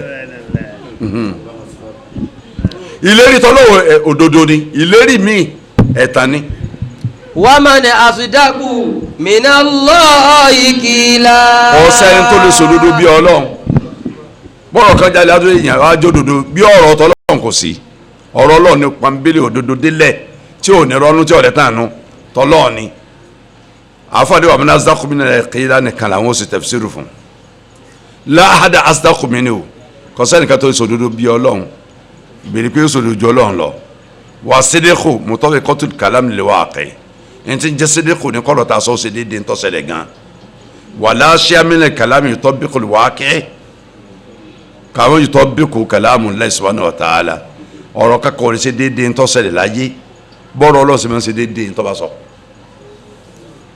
tọ́wọ́ bá sọ nǹkan bó ṣe rí gẹ́lẹ́ ló ṣe sọ̀hún báyìí ṣe bá nu yìí tó wí ní pàtàyé bí ó ṣe ṣẹlẹ̀ nu kò yí padà rí tọ́lọ̀ ọ̀bá rọ́jò ẹ̀ẹ́dì lẹ̀ lóko tó ń bá sómi kalẹ̀ ilé ọgbẹ́ àwọ̀ tuntun mi wọ̀ yóò dà láàyè so yí padà dòní bí ṣe ń rí dòní nù omi ẹyọ kó so ló ń fi fún rúgbìn ní nǹkan mu àdídùn rẹ̀ tọ́wọ́ rẹ̀ àwọ̀ rẹ̀ sí àtọ̀ sí àwọn bẹ́ẹ̀ náà bẹ́ẹ̀ kọ́ tó yí dòní kò yí padà òòrùn ó máa yọ láti bí báyìí yóò máa wọ́n bí báyìí yóò máa gbóná òun gba ìmọ́lẹ̀ díẹ̀ kó lára òṣùpá òun fún òòrùn bẹ́ẹ̀ ni ẹ̀ bẹ́ẹ̀ kọ́ so òṣùpá mọ́lẹ̀ rí láyé kọ́mọ́lẹ̀ tó rùn kọ́sẹ́lẹ̀ rí ọ sọ àwọn kan tí ó ṣẹlẹ̀ ń sáré àti nígbà pé ìtọ́sẹ̀lẹ̀ ayé tójú wá ń rí bí ó ṣe wí ló ṣe ṣẹlẹ̀ tí sáré rẹ̀ dájú tàbí kí a mọ̀ dájú ó ká kọ́ mọ́tàn rẹ̀ jẹ́ ọ̀rọ̀ ẹ̀ lódodo fàkúrò máa kí Allahu ta'ala bí ìfọwọ́ sidqun gbogbo ntọ́lọ́ bá sọ fún apáta lódodo bal asdaqu min kulli qawli òdodo tó ju gbogbo ọ̀rọ̀ lọ́lọ́dọ̀ ọ̀rọ̀ tọ́lọ́hún òdodo tó ju gbogbo ọ̀rọ̀ tẹ́ dàbí ìmárí ọ̀sán lọ ni wa man asdaqu minallahi qila kò sẹ́ni tó lè sòdodo bí ọlọ́hún mina ayata dalata ala kalamillahi ta'ala nínú àwọn àyà tí ń tọ́ka sí pọ́lọ́ máa ń sọ̀rọ̀ láyà ìwà wa anna al-Qur'ana min kalamihi ta'ala Kùránì wà lára ọ̀rọ̀ ọlọ́run náà tó jáde lọ́dọ̀ rẹ̀ ọ̀rọ̀ tó jáde látọ̀dọ̀ ọlọ́run ní Kùránì wa kadhalika qawlu ta'ala fi nafsi sura bẹ́ẹ̀ náà ní tọ́lọ́run tó sọnù sura yìí gángan wa man asdaqu minallahi haditha ti kọ́lá ọmọ ìyá kan náà ni kọ́sẹ́ni tó lè sọ̀rọ̀ tí ó jòdò bí ọlọ́run sọ yìí náà ni o sọ́tún ní sáà ayá 87 àti ẹ̀tíkẹ́ nkọjá wa man ismu istifamu bi ma'ana nafiyu àfi sọ pé kò sí ẹni tó dìbì kò sí negation nù wọ ìtìyánu nafi bí sígọ́tì istifam abúlágùnmi ìtìyánu nafi mujarrada ká mú wá báwọn ká lo ẹ̀rọ ìbéèrè ká mú aláwòrán níta fi negate tá a sọ pé nǹkan ò lè rí báyìí ó dájú ká mú béèrè wá tààrà lọ lẹ́ànà yomkinu àbẹ́ẹ̀kọ́ lẹ́ànà yakunu bil istifam mushrabara bi maana atahadi tá a bá mú wá ní istifam àfi challenge yẹn nu kàánà yakul la ahada asdaqu minna haditha kọ́sẹ́ni ká tó lè sọdún bí ọlọ́run wa idha kunta tazamu khilafa dhalik tó bá ń sọ jáde lẹ́nu tó jẹ́ apá sí ń tà sọ yìí faman asdaqu minallah fi ń tọ̀ hàn wá ẹni tó lè sọ̀rọ̀ tọ́rọ̀ yóò jòdò bí ọlọ́run táwa sọ pọ́rọ̀ tiẹ̀ tó á jòdò jù tọ́lọ́run lọ fi hàn káàdì ẹ̀ lè rí láyé ó lo haditha nu súra yìí ó sì lo qila nu súra yìí tó jẹ́ tẹ̀mísù fún asdaqu tẹ̀mísù nu fún asdaqu tí sàdáyàn rí bí òdodo ọ̀hún wà wa ithbatu kalam fi atina ayatin yukhadhu min qawli ìfìrìn lẹ́pọ́lọ́ máa ń sọ̀rọ̀ tọ́wọ́n náà àyà méjèèjì tá a fi ń sọ̀rọ̀ ara wọn lọ́wọ́ yìí àyà 87 àtàyà tá à ń tú lọ́wọ́ gángan yìí pé sọ̀rọ̀sọ̀rọ̀ lọ́lọ́run asdaqu li'anna sidqa yusufu bi al-kalam a máa ń fi òdodo ṣèròyìn fún ọ̀rọ̀ ni bẹ́ẹ̀ náà bẹ́ẹ̀ kọ́ ọlọ́wọ́n ní haditha li'anna haditha huwa al-kalam tá a bá ní hadithu ọ̀rọ̀ kí ni jẹ́ ọ̀rọ̀ al-kalam ọ̀fẹ́ pẹ́ lọ́n kọ́ sọ̀rọ̀sọ̀rọ̀ lọ́lọ́run inú ayé rẹ̀ kejì ó ní qila bituma qila ní qawlan wal qawlu yakunu illa bilafzi nǹkan sì ní jẹ́ qawlu àfikọ́ pé voice ni ọ̀rọ̀ ó jáde lẹ́nu báyìí tá à ń gbọ́ voice ni. fàfihìmá ithbatu kalam lillahi azza wa jal pẹ̀lú ntọ́lọ́ sọ̀rọ̀ àyà méjèèjì ọlọ́run fi rìn ẹ̀kú máa ń sọ̀rọ̀ àwọn àyà mi wà tó yẹ sọ pé ó ń sọ̀rọ̀ o wa anna kalamu haqqun wa sidqun àti pé ọ̀rọ̀ tó ń bá sọ òdodo ní pàápàá ni laysa fi kadhibun bi wajhin min al-wujuh kò sí rọ́pá àpáànú ọ̀rọ̀ lọ́nà kéyìí ọ̀nà ẹ̀ lè bá rọ́ọ̀nù ọ̀rọ̀ ọlọ́run fal-Qur'anu kalamullahi ta'ala Qur'ani ọ̀rọ̀ ọlọ́run ní ṣe al-muhitu bi kulli shay ọba tọrọ kíkà gbogbo nǹkan ilmanima ìmọ̀ ẹ̀rọ kíkà gbogbo ẹ̀dá pátá fa huwa subhanahu wa ta'ala ya'lamu ma kana wa ma yakunu min al-umur ọlọ́ọ̀bá mọ̀ntí ń bẹ lánàá ọmọ tí ọmọ bẹ lọ́la al-madiya wal-hadira wal-mustaqbala ọmọ tó ti kọjá lánàá ọmọ tá à ń bẹnu ẹ lónìí lọ́wọ́ báyìí ó sì mọ̀ tí ó ṣẹlẹ̀ ní ọ̀la ọmọ past ọmọ present ọmọ future sàwọ́ òmìnira máa kánà mi fẹ́ lè ìbáàjẹ́ bí tó iṣẹ́ rẹ̀ tó ṣe ní o àwọn mẹ́kálíkì àbí ẹ̀dá tó dá ní o faqulu muhaddatha aw yuhdithu fi samawati wa fil ardi gbogbo tó ti ṣẹlẹ̀ kọjá rí ní sámánì àbí lórí ilẹ̀ àbí yóò ṣẹlẹ̀ ní sánmà àbí lórí ilẹ̀ tí ó ti ṣẹlẹ̀ tí ó ṣẹlẹ̀ mi ò mórí sọ gẹ́rọ̀tì náà kàbí rọ̀tì nínú àwọn nǹkan ó kéré ní àbó tóbi zọ́ọ́rẹ́ àti náà kàfíyàtì nǹkan náà hàn sójú fún wa láti rí ni o àbọ̀pá fojú láti rí fàyínàlá tààlà alimun bíi ọlọ́ọ̀bá mọ̀ pé ó ṣẹlẹ̀ kó tó ṣẹlẹ̀ wàlám yahduth illa bi mashi'atihi wa tadbirihi nǹkan kò sì ní ṣẹlẹ̀ àfi pẹ̀lú pọ́lọ́ òun fẹ́ kí nǹkan yẹn ó ṣẹlẹ̀ òun ló sì darí sí ṣẹlẹ̀ rẹ̀ láàjì dára fi dalẹ̀ kò ní ẹ̀jíjà àánú fàyidà kánà kadhalik fàlùkùránù kalamuhu tọ́lọ̀ bá ṣe wí ayé pé kùránì ọ̀rọ̀ ọlọ́ọ̀ni wọ́n wá subhanahu asdaqu qa'ilin ọlọ́ọ̀ tí máa ń ṣe tiẹ̀ lọ́ba tó ń sòdòdò jùlọ ní gbogbo sọ̀rọ̀sọ̀rọ̀ wa man asdaqu minallahi qila àlẹ́ nìkan tí ó sòdòdò bí ọlọ́ọ̀n láíláí wa kalamuhu ahsanu kalam wa ablagu fil bayan ọ̀rọ̀ ọlọ́ọ̀n ló dájọ́ ní gbogbo ọ̀rọ̀ ẹ̀ ló sì dé ògógó jùlọ ní ìtumọ̀ lálàyé ju gbogbo ọ̀rọ̀ lọ wa man ahsanu minallahi haditha kò sẹ́nìkan tó dá lọ́rọ̀ sọ bí ọlọ́run fala yumkinu an yaqa fi kalami asadir an ilmi kò lè ṣẹlẹ̀ ní ọ̀rọ̀ ọlọ́run láíláí ọ̀rọ̀ tó wá láti bí ìmọ̀ ọlọ́run wàlìbálígì fi sídìkì tó sì dé ògóńgó nínú òdodo wàlìbáyàn tàlàyé ẹ̀dẹ́ gáyàtò òrèrè tó ga jùlọ la yumkinu an yaqa fi kalami hadha sha'nu ma yukhalifu al-waqi' al-mahsus láíláí kò ní ṣẹlẹ̀ nínú ọ̀rọ̀ ọlọ́run bá tá à ń róye yìí ká sọ pé ọ̀rọ̀ ẹ̀ kan wá yapa ń tọ́ ṣẹlẹ̀ tójú wá ń rí láíláí lérí pé ọlọ́run wí kíní kan ọ̀tọ̀ àní tí wọ́n ń ṣẹlẹ̀ taari láyé láíláí lérí wàlà ànyàkọ̀ àfil mahsus ma yukhalifu sari'ahu abadan bẹ́ẹ̀ sì ni ò ní ṣẹlẹ̀ nínú ayé táwa nù ẹ̀ tójú wá lérí tọ́wọ́ wá lè kàn ntí ọ yapa ń tọ́lọ̀ ń sọ nínú Kùránì ẹ̀ lérí láíláí bí ọba yẹ alábìrì àwọn afátọ̀ yìí ẹ̀ lérí láíláí ọlọ́ọ̀bà ọba alágbára fún rẹ̀ kò sí ti táwọn wà nù Kùránì táàrí inú ọ̀rọ̀ ntí ń ṣẹlẹ̀ láyé kọ́dà báyé bá tún advance jù báyìí lọ níbàjẹ́ tó tún ń ṣe àwọn nǹkan mìíràn tó tún ju yìí lọ ní láburú tó ń dálẹ̀ láyé a máa rí ẹ̀rí rẹ̀ nù Kùránì ni kì í ṣe pé a máa yẹ ẹ̀rí fún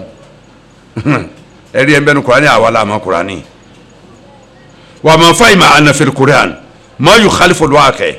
ẹ̀kẹ́ máa lọ gbọ́ pé ń bẹ́nu Kùránì ntọ́ yapa sí ti ń ṣẹlẹ̀ láyé ọ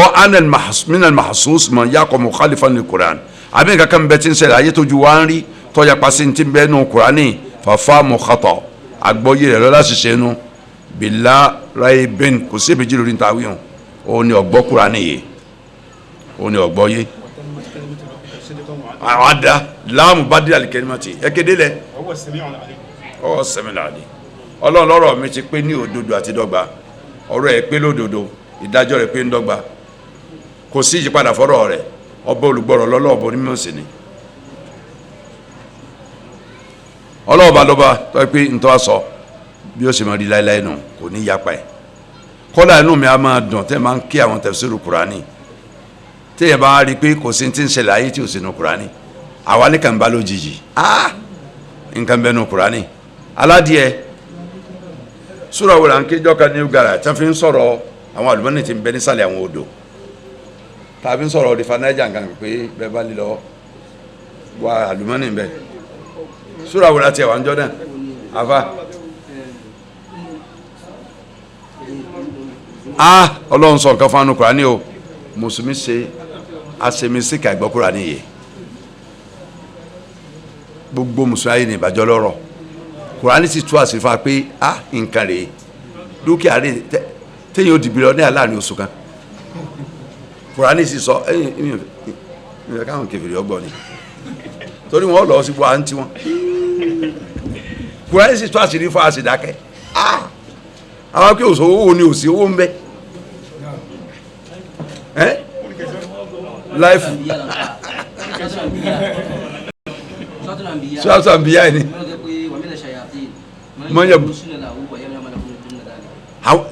àwọn àlùmọ́nì tọ́lọ̀ wọn pé ń bẹ́ sáré àwọn omi tẹ́pẹ́ gbà yára bí sọ́yà lè sa àwọn àlùjẹ̀nu máa ń lọ wà wá ni àwọn àlùjẹ̀nu lọ sa yóò ní wọ́n lọ wà lúlu wà diamond wọ́n lọ wà wá ebe ní káka ṣe nǹkan tí ó táàfi wá nǹkan ni àwọn odò tí ìṣe diamond mẹ́ńbẹ̀ tó pé gold mẹ́ńbẹ̀ ń bẹ láyè ká wáyé lẹ́yìn pé bàbá mi lè ṣiṣẹ́ ni èyí ó ṣe wàhálà ni o wọ́n lẹ́ni tí ó jẹyìn orí àpáta yóò rò náà ẹ bá fẹ́ rí owó yóò ṣe wàhálà ní o tá a bá lè wá bí àṣàlẹ̀ àwọn odò ọ̀nà odò Ògùn àfà tó bá dé àsìkò tẹ́nu bá dé tó mi lọ́ọ̀lẹ̀ ẹ wà nǹkan jáde èyàn wà nǹkan tí ó jù dánkú báyìí lọ téèyàn ó tà ní 200 million. àwọn ajá kí tí wọ́n wà àwọn òfin alówó kankan mẹ́ wọ́n ti wà wọ́n ti ráwọn òkúta àwọn òkú wá fún wa ní ajá kí bùtì dìbì ọ̀rẹ́ bẹ́ẹ̀ sí wọn wọ́n fara pamọ́ ni wọ́n fẹ́ káwọ̀ èèyàn mọ̀ ní ẹ mọ́jáwọ̀ èèyàn gbọ́ o ẹ yọ sàkà fún wa o àwọn èèyàn ní kẹ́ yọ sàkà wá o pàwọn létí rẹ o ọlọ́run sànù ọ̀yá.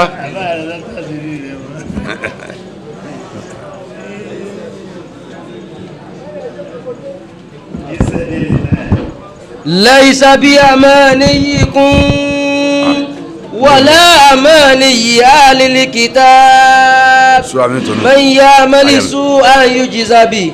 wala yajid lahu min dunillahi waliyan wala nasira ومن يعمل من الصالحات من ذكر أو أنثى وهو مؤمن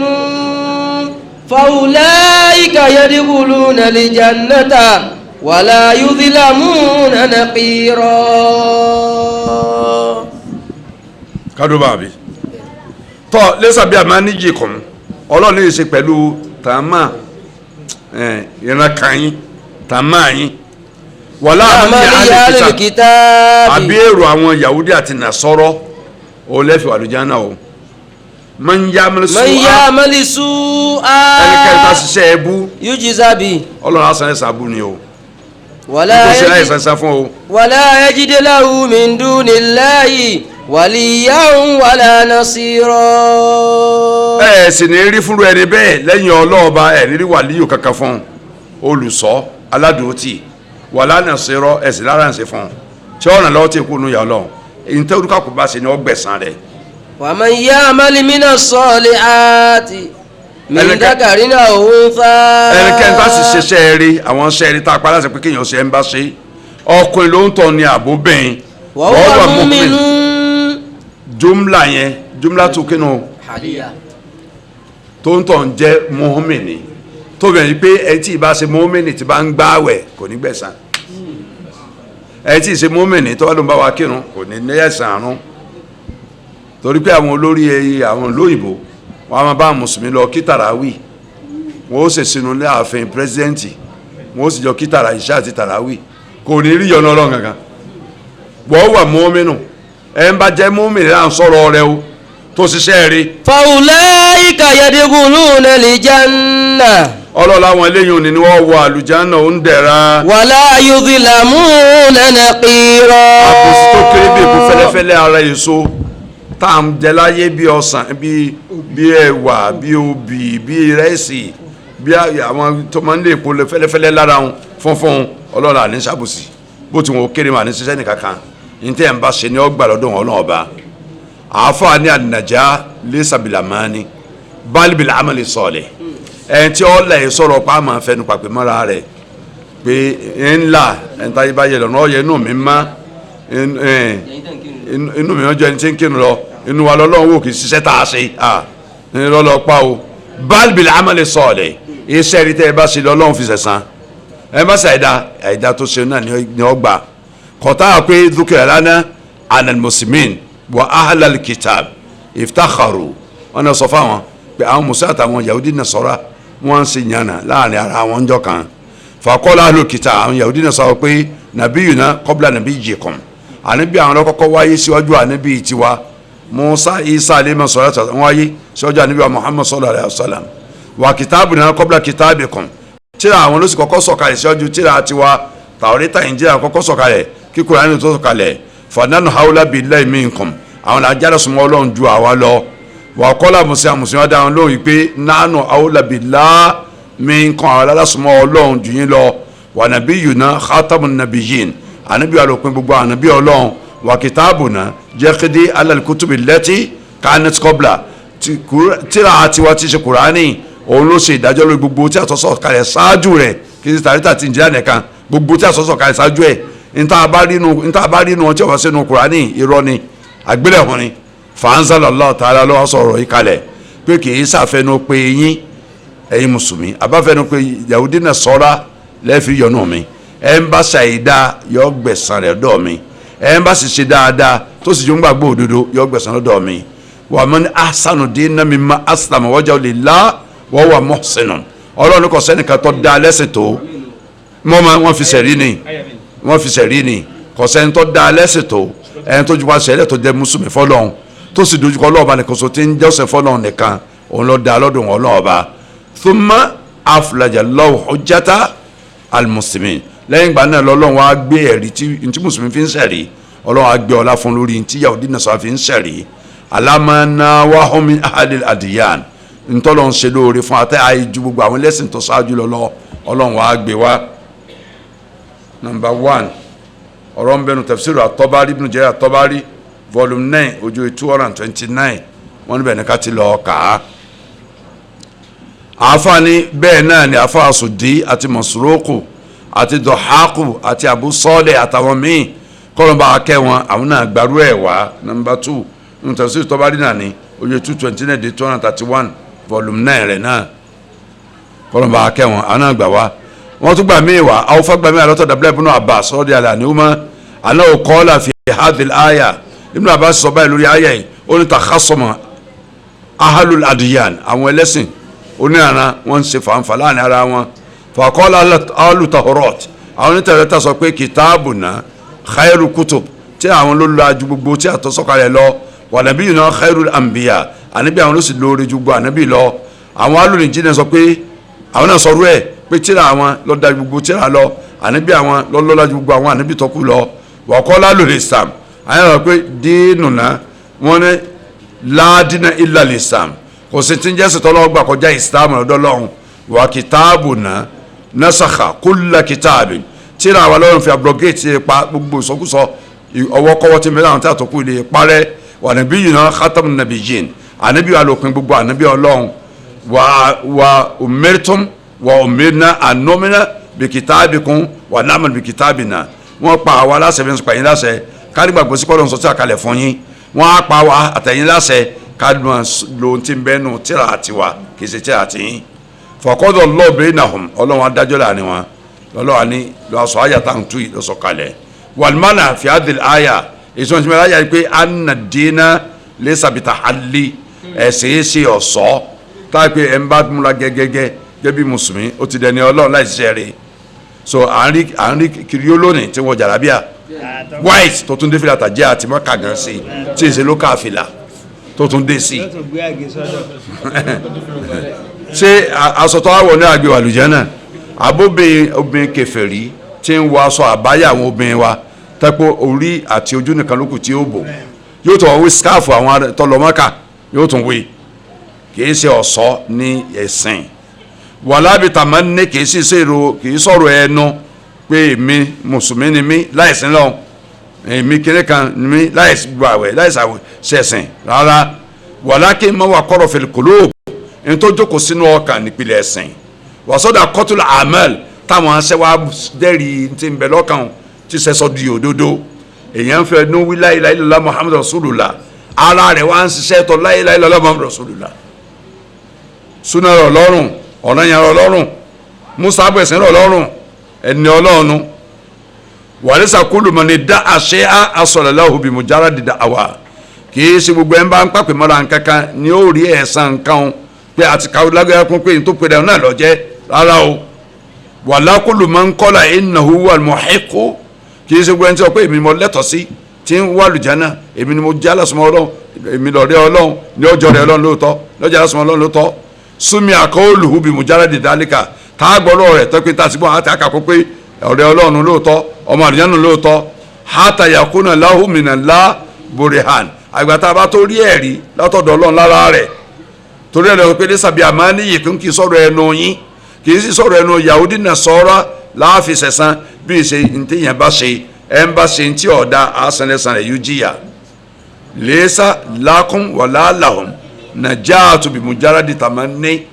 bal al-ibra bi ta'ati Allah subhanahu wa ta'ala wa ittiba'i ma sharahu ala asnati ar-rusul al-kiram alayhimu salatu wassalam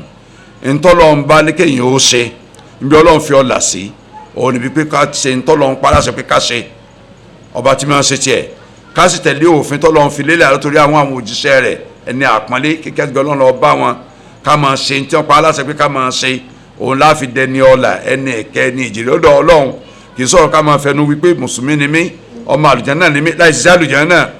èèyàn ní wà àlùjánnà o tó yẹ pé wà máa ń yá amúlùsọ́wájú sábìhì ẹ̀ ń bá ṣàìdá àṣàyàn ṣàìdá tó ṣe ni o wà máa ń yá amúlùsọ́wájú dharratin khayran yarah ẹ̀ ń bá ṣiṣẹ́ ni tó ké bí ọmọ nágún yọ rẹ̀ sàn ẹ̀dọ́ ọlọ́run sọ́tún dàríyàtì náà yà kejì àti kẹjọ òdìkejì náà wà máa ń yá amúl mithqala dharratin sharran yarah ẹ̀ ń bá ṣiṣẹ́ ibi tó ké bí ọmọ nágún yọ bá lọ́dọ̀ ọlọ́run lẹ́sàn wàkọ̀rú yàrá hadil aya lámà nazalat shaqqa dhalika ala kathirin min sahaba àwọn àfáà nígbà tí ayé sọ̀kalẹ̀ ó lé lára ọ̀pọ̀lọpọ̀ àwọn sàhábé kọ́nà kó bá yọ́nú sí wọn débi pé ìyàwó Aisha radiyallahu anha pé qultu ya Rasulallah inni la a'lamu ashaddu ayatin fil Qur'an mọ̀ ma ashadda ayatin fil Qur'an aya tó lé koko jùlọ nù Qur'an mọ̀ ma faqala ma hiya ya Aisha anabi ni Aisha kí ni aya náà qultu man ya'mal su'ayu zabihi aya náà ni o anabi wa dánù pé uwa ma yusibu al-abda al-mu'mina hatta nakbati nakabaha alebi ni tí máa ń ṣẹlẹ̀ sí ẹ̀dá lọ́dọ̀ ọlọ́run ẹrú ọlọ́run kan tó jó ń gbàgbọ́dọ̀ tí máa ń ṣẹlẹ̀ sí kódà tó dórí ẹ̀gùn tó gun lẹ́sẹ̀ ọlọ́run sọ̀rọ̀ rẹ̀ dáadáa tí yẹn bá ṣe bó kéré ma bí ọmọ ogun ọlọ́run sẹ̀sán àyẹ̀dá tó bá ṣẹlẹ̀ látọ̀dọ̀ èèyàn bó kéré bí ọmọ ogun ọlọ́run sẹ̀sán ọ̀rọ̀ ẹlẹ́ẹ̀kẹrin nù number 4 nínú tafsir Tabari náà ni volume 9 ojú 244 náà ti mú wa Ibn Jarir Tabari àti Abu Dawuda náà gbà wá number 5 Abu Dawuda Tabari 246 volume 9 Abu Dawuda volume 3 ojú 471 ọ̀nbẹ nínú ẹ̀. wọ́n ní Sa'id ọmọ Mansur ọgbà alátọ̀rọ̀ abúrẹ́ àkọlọ́ yọnu sí abúrẹ́ ànígbà tí àyà ẹ̀ sọ̀kalẹ̀ oríṣàkọ̀ dhalika alal muslimin àyà ìlélà mùsùlùmí fàkọ́lá aláàmù rọ̀súlù àṣà sọ pé sádìdú wàkọ́ọ̀rìbú ẹ máa ṣe dáadáa ẹ sì máa súnmọ́ Ọlọ́run fàyínà fi kulli ma yusabu bí al-muslim kafaratun gbogbo ń tó ṣẹlẹ̀ sí mùsùlùmí ní àìdánwò pátá lọ́lọ́run fi máa ń ṣe ìpa ẹ̀ṣẹ̀ rẹ̀ fún mùsùlùmí gbogbo ń tó bá wà láìdánwò òní Ọlọ́run fi máa ń pẹ̀sẹ̀ fún mùsùlùmí hátà ṣáwùkátì yọ̀ṣọ́kà tí dórí ẹ̀gùn tó gún yàn lára àbógún yàn lẹ́sẹ̀ àbí nǹkan tó kọ́ yàn lẹ́sẹ̀ Ọlọ́run fi máa ń pa ẹ̀ṣẹ̀ rẹ̀ ni gẹ́gẹ́ bí wọ́n ṣe gbà á ní number 6 Sayyid Mansur volume 4 ojú 1378 bẹ̀rẹ̀ ọ̀rọ̀ ń wà.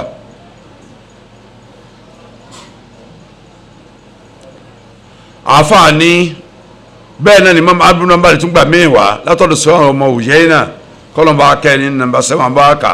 Muslim náà gbà wá Tirmidhi náà gbà wá Nasai náà gbà wá irú ọ̀rọ̀ ń gẹ́lẹ́ number 7 and number 8 nínú number 7 wọ́n gbà wá látọ̀dọ̀ Muslim Muhammad volume 2 ojú 248 ọ̀nbẹ́nu Sahih Muslim volume 4 ojú 1993 ọ̀nbẹ́nu tó fọ́tò àwìdí sẹ́rí Tirmidhi nínú volume 8 ojú 400 ọ̀nbẹ́nu Nasai al-Kubra volume 6 ojú 328 ọ̀nbẹ́nu bẹ́ẹ̀ náà fi sabilillah àti ibi àti dúró ẹ̀ka rẹ̀ ọlọ́run aláìsíláhùn mìndóní láìwàlé yẹ́wọ̀n nasira ẹ̀ ní rí alárànṣe àbúlùsọ aládùútì kankan fún ẹ̀ ń bá jọ́ta ọlọ́run tàjíjọ́ ọ̀dájọ́ kò ní rí ẹni tí ó dùn ó tì àfa Ibn Abbas radiyallahu anhuma ó ní an yatuba fayatubullahu alayhi àbí tó bá túbà láyé kó tó kú lókù ẹ̀ ń bá túbà láyé ọlọ́run gbà túbà rẹ̀ nínú tafsiru at-Tabari Ibn Jarir at-Tabari so ìparí rẹ̀ a máa kàn lọ́la wà máa ń yá mẹ́rin sọ ti ń dákàrẹ̀ ń fa wọ́n wà mu'min àti ka tafsiru eléyìí a kàn lọ́la lágbára Ọlọ́run pé kọjọ́ ti lọ díẹ̀ lónìí kọ́lọ̀ ń jẹ́ kí wọn bàtà gbẹ́ ọ̀rọ̀ ṣe aláǹfààní lílo rẹ̀ kó sì ṣe ń rọrùn wala la hawla wala quwwata illa billahi al-ali دعواهم فيها سبحانك اللهم وتحيتهم فيها سلام وآخر دعواهم أن الحمد لله رب العالمين. láti Makkah al-Mukarramah lọ sí Madinatul Munawwarah. kọ́lọ̀ lákùnjẹ́ ọkọ̀ jẹ́ kí Ramadan náà tí a ń bá lọ kọ́lọ̀ jẹ́ ọyọ lójú ẹ̀mí wa kó sì gbà ní ẹ̀sẹ̀ fún wa. gbogbo àwọn tó sì ti papòdà láti ọjọ́ tó ti pẹ́ wá látànà wá tí dórí àwọn tí ń papòdà lọ́wọ́lọ́wọ́ lónìí Ọlọ́run kó foríjì hàn gbogbo òkú mùmínì pátá lọ́kùnrin àti lóbìnrin ọmọdé àtàgbà kọ́lọ̀ kó sì kó sì mí fún wa. Dr. Tajudeen Lawal àwọn náà papòdà tí a sin wọn lánàá Ọlọ́run sì jẹ́ kẹ́nu mi débẹ̀ lánàá rárá. Medical doctor ni wọ́n Federal Ministry of Health ń sì bá ṣe l'Abuja àti Abuja náà ni Ajimobi ti yàn wọ́n ní commissioner fún urban development and infrastructure bí nǹkan so wọ́n sì commissioner bí ọdún méjì ò lé díẹ̀ wọ́n kó ń bẹ́ẹ̀ padà Ọlọ́run sáà ní kọ́lọ́jọ́ dísà wọ́n sì jẹ́ni tí ń sin lọ́run dáadáa lójú méjèèjì ṣé Ọlọ́run ọba tọ́lá rẹ̀ ga kọ́ sànù akọ́jà tó bàtàn wọ́n dáa ńjọ Jímọ̀ ìjẹ́ Jímọ̀ jẹjì àbíjọ́ wò nù Jímọ̀ kújọ mẹ́rin ní bí Jímọ̀ jọ kànlá ńgbà àwọn tó sáfù máa kó lẹ́gbẹ̀ẹ́ wọn ní ìmìlẹ̀ dúró ti arúgbó pé àwọn àti bàbá alágbó wọn jọ dúró ti àwọn pé arúgbó làwọn méjèèjì ẹ̀yin fẹ́ dìde ẹ̀ ń dilẹ̀ mú alágbó náà ń di ọ̀pá agi mú ẹ̀yin arúgbó méjèèjì dúró ti máa kó láàrin wọn ńgbà kí ni tí wọ́n ní mọ̀ ń parúgbó arúgbó náà nídìí ẹlẹ́hà kan kí bá ń wọ ẹlẹ́hà kan tí arúgbó fi máa sọmi tó rọ ara mo ló ti léètì wọ́n ní kí ló léètì wọ́n ní bàbá ń gbéyàwó láwọn ń gbọ́ ẹ̀ gbọ́ pé ìyá ń lọ lé ọkọ wọ́n ní ò léètì kankan mo lọ alájí ò ti léètì ọ̀sẹ̀ ẹni tí wọ́n fẹ́ yìn arúgbó yìí mọ́ táwọn pé ìtajọsọ kẹ́hìn náà nù akẹ̀jẹ̀ ń sáwàdà àṣà ni so Ọlọ́run sì ní kí ọlọ́jọ́ ó dé kí ó tó di Jímọ̀ dé Jímọ̀ ti ìjẹrin àbíjàrún wọn bá wa kí kọ́dẹ̀ mi kò fura pé wọn ò kí Jímọ̀ pé wọn ò sí Jímọ̀ àfìgbà táwọn èèyàn sọ pé wọn ò sí Jímọ̀ gbogbo òkú mùmínì Ọlọ́run foríjì Ọlọ́run kó fọ̀run kẹ́ wọn ní ànábi tá a ti dó òun ni pé ẹnikẹ́ni tó ṣiṣẹ́ ẹbú bí sẹ́bù ń bá kiri bí ọmọ náà gún yóò rí ẹ̀san rẹ̀ lọ́dọ̀ Ọlọ́run Ọlọ́run agbèrè kejì ẹ̀ náà wà man ya'mal salihati min dhakarin aw untha ẹnikẹ́ni tó ṣiṣẹ́ rí ọkùnrin lẹ́ni tó ṣe ní àbí obìnrin lẹ́ni tó ṣiṣẹ́ rí wa huwa mu'min sásà tìlẹ̀ jọ ń gbàgbọ́ òdodo ṣáritùnù jumlatu haliyanu ẹ bá ti jẹ́ mùmínì yóò jèrè sẹ́yẹ tó ṣe lọ́ṣẹ́ rí àfáàní làmà dhakara jaza ala sayyi'a ok àti ìtúdélẹ̀ tó ń tọ́jú gbàgbọ́ òdodo kí lọ́lọ́ wí tẹ̀lé bàbá àti tú yẹn àti tú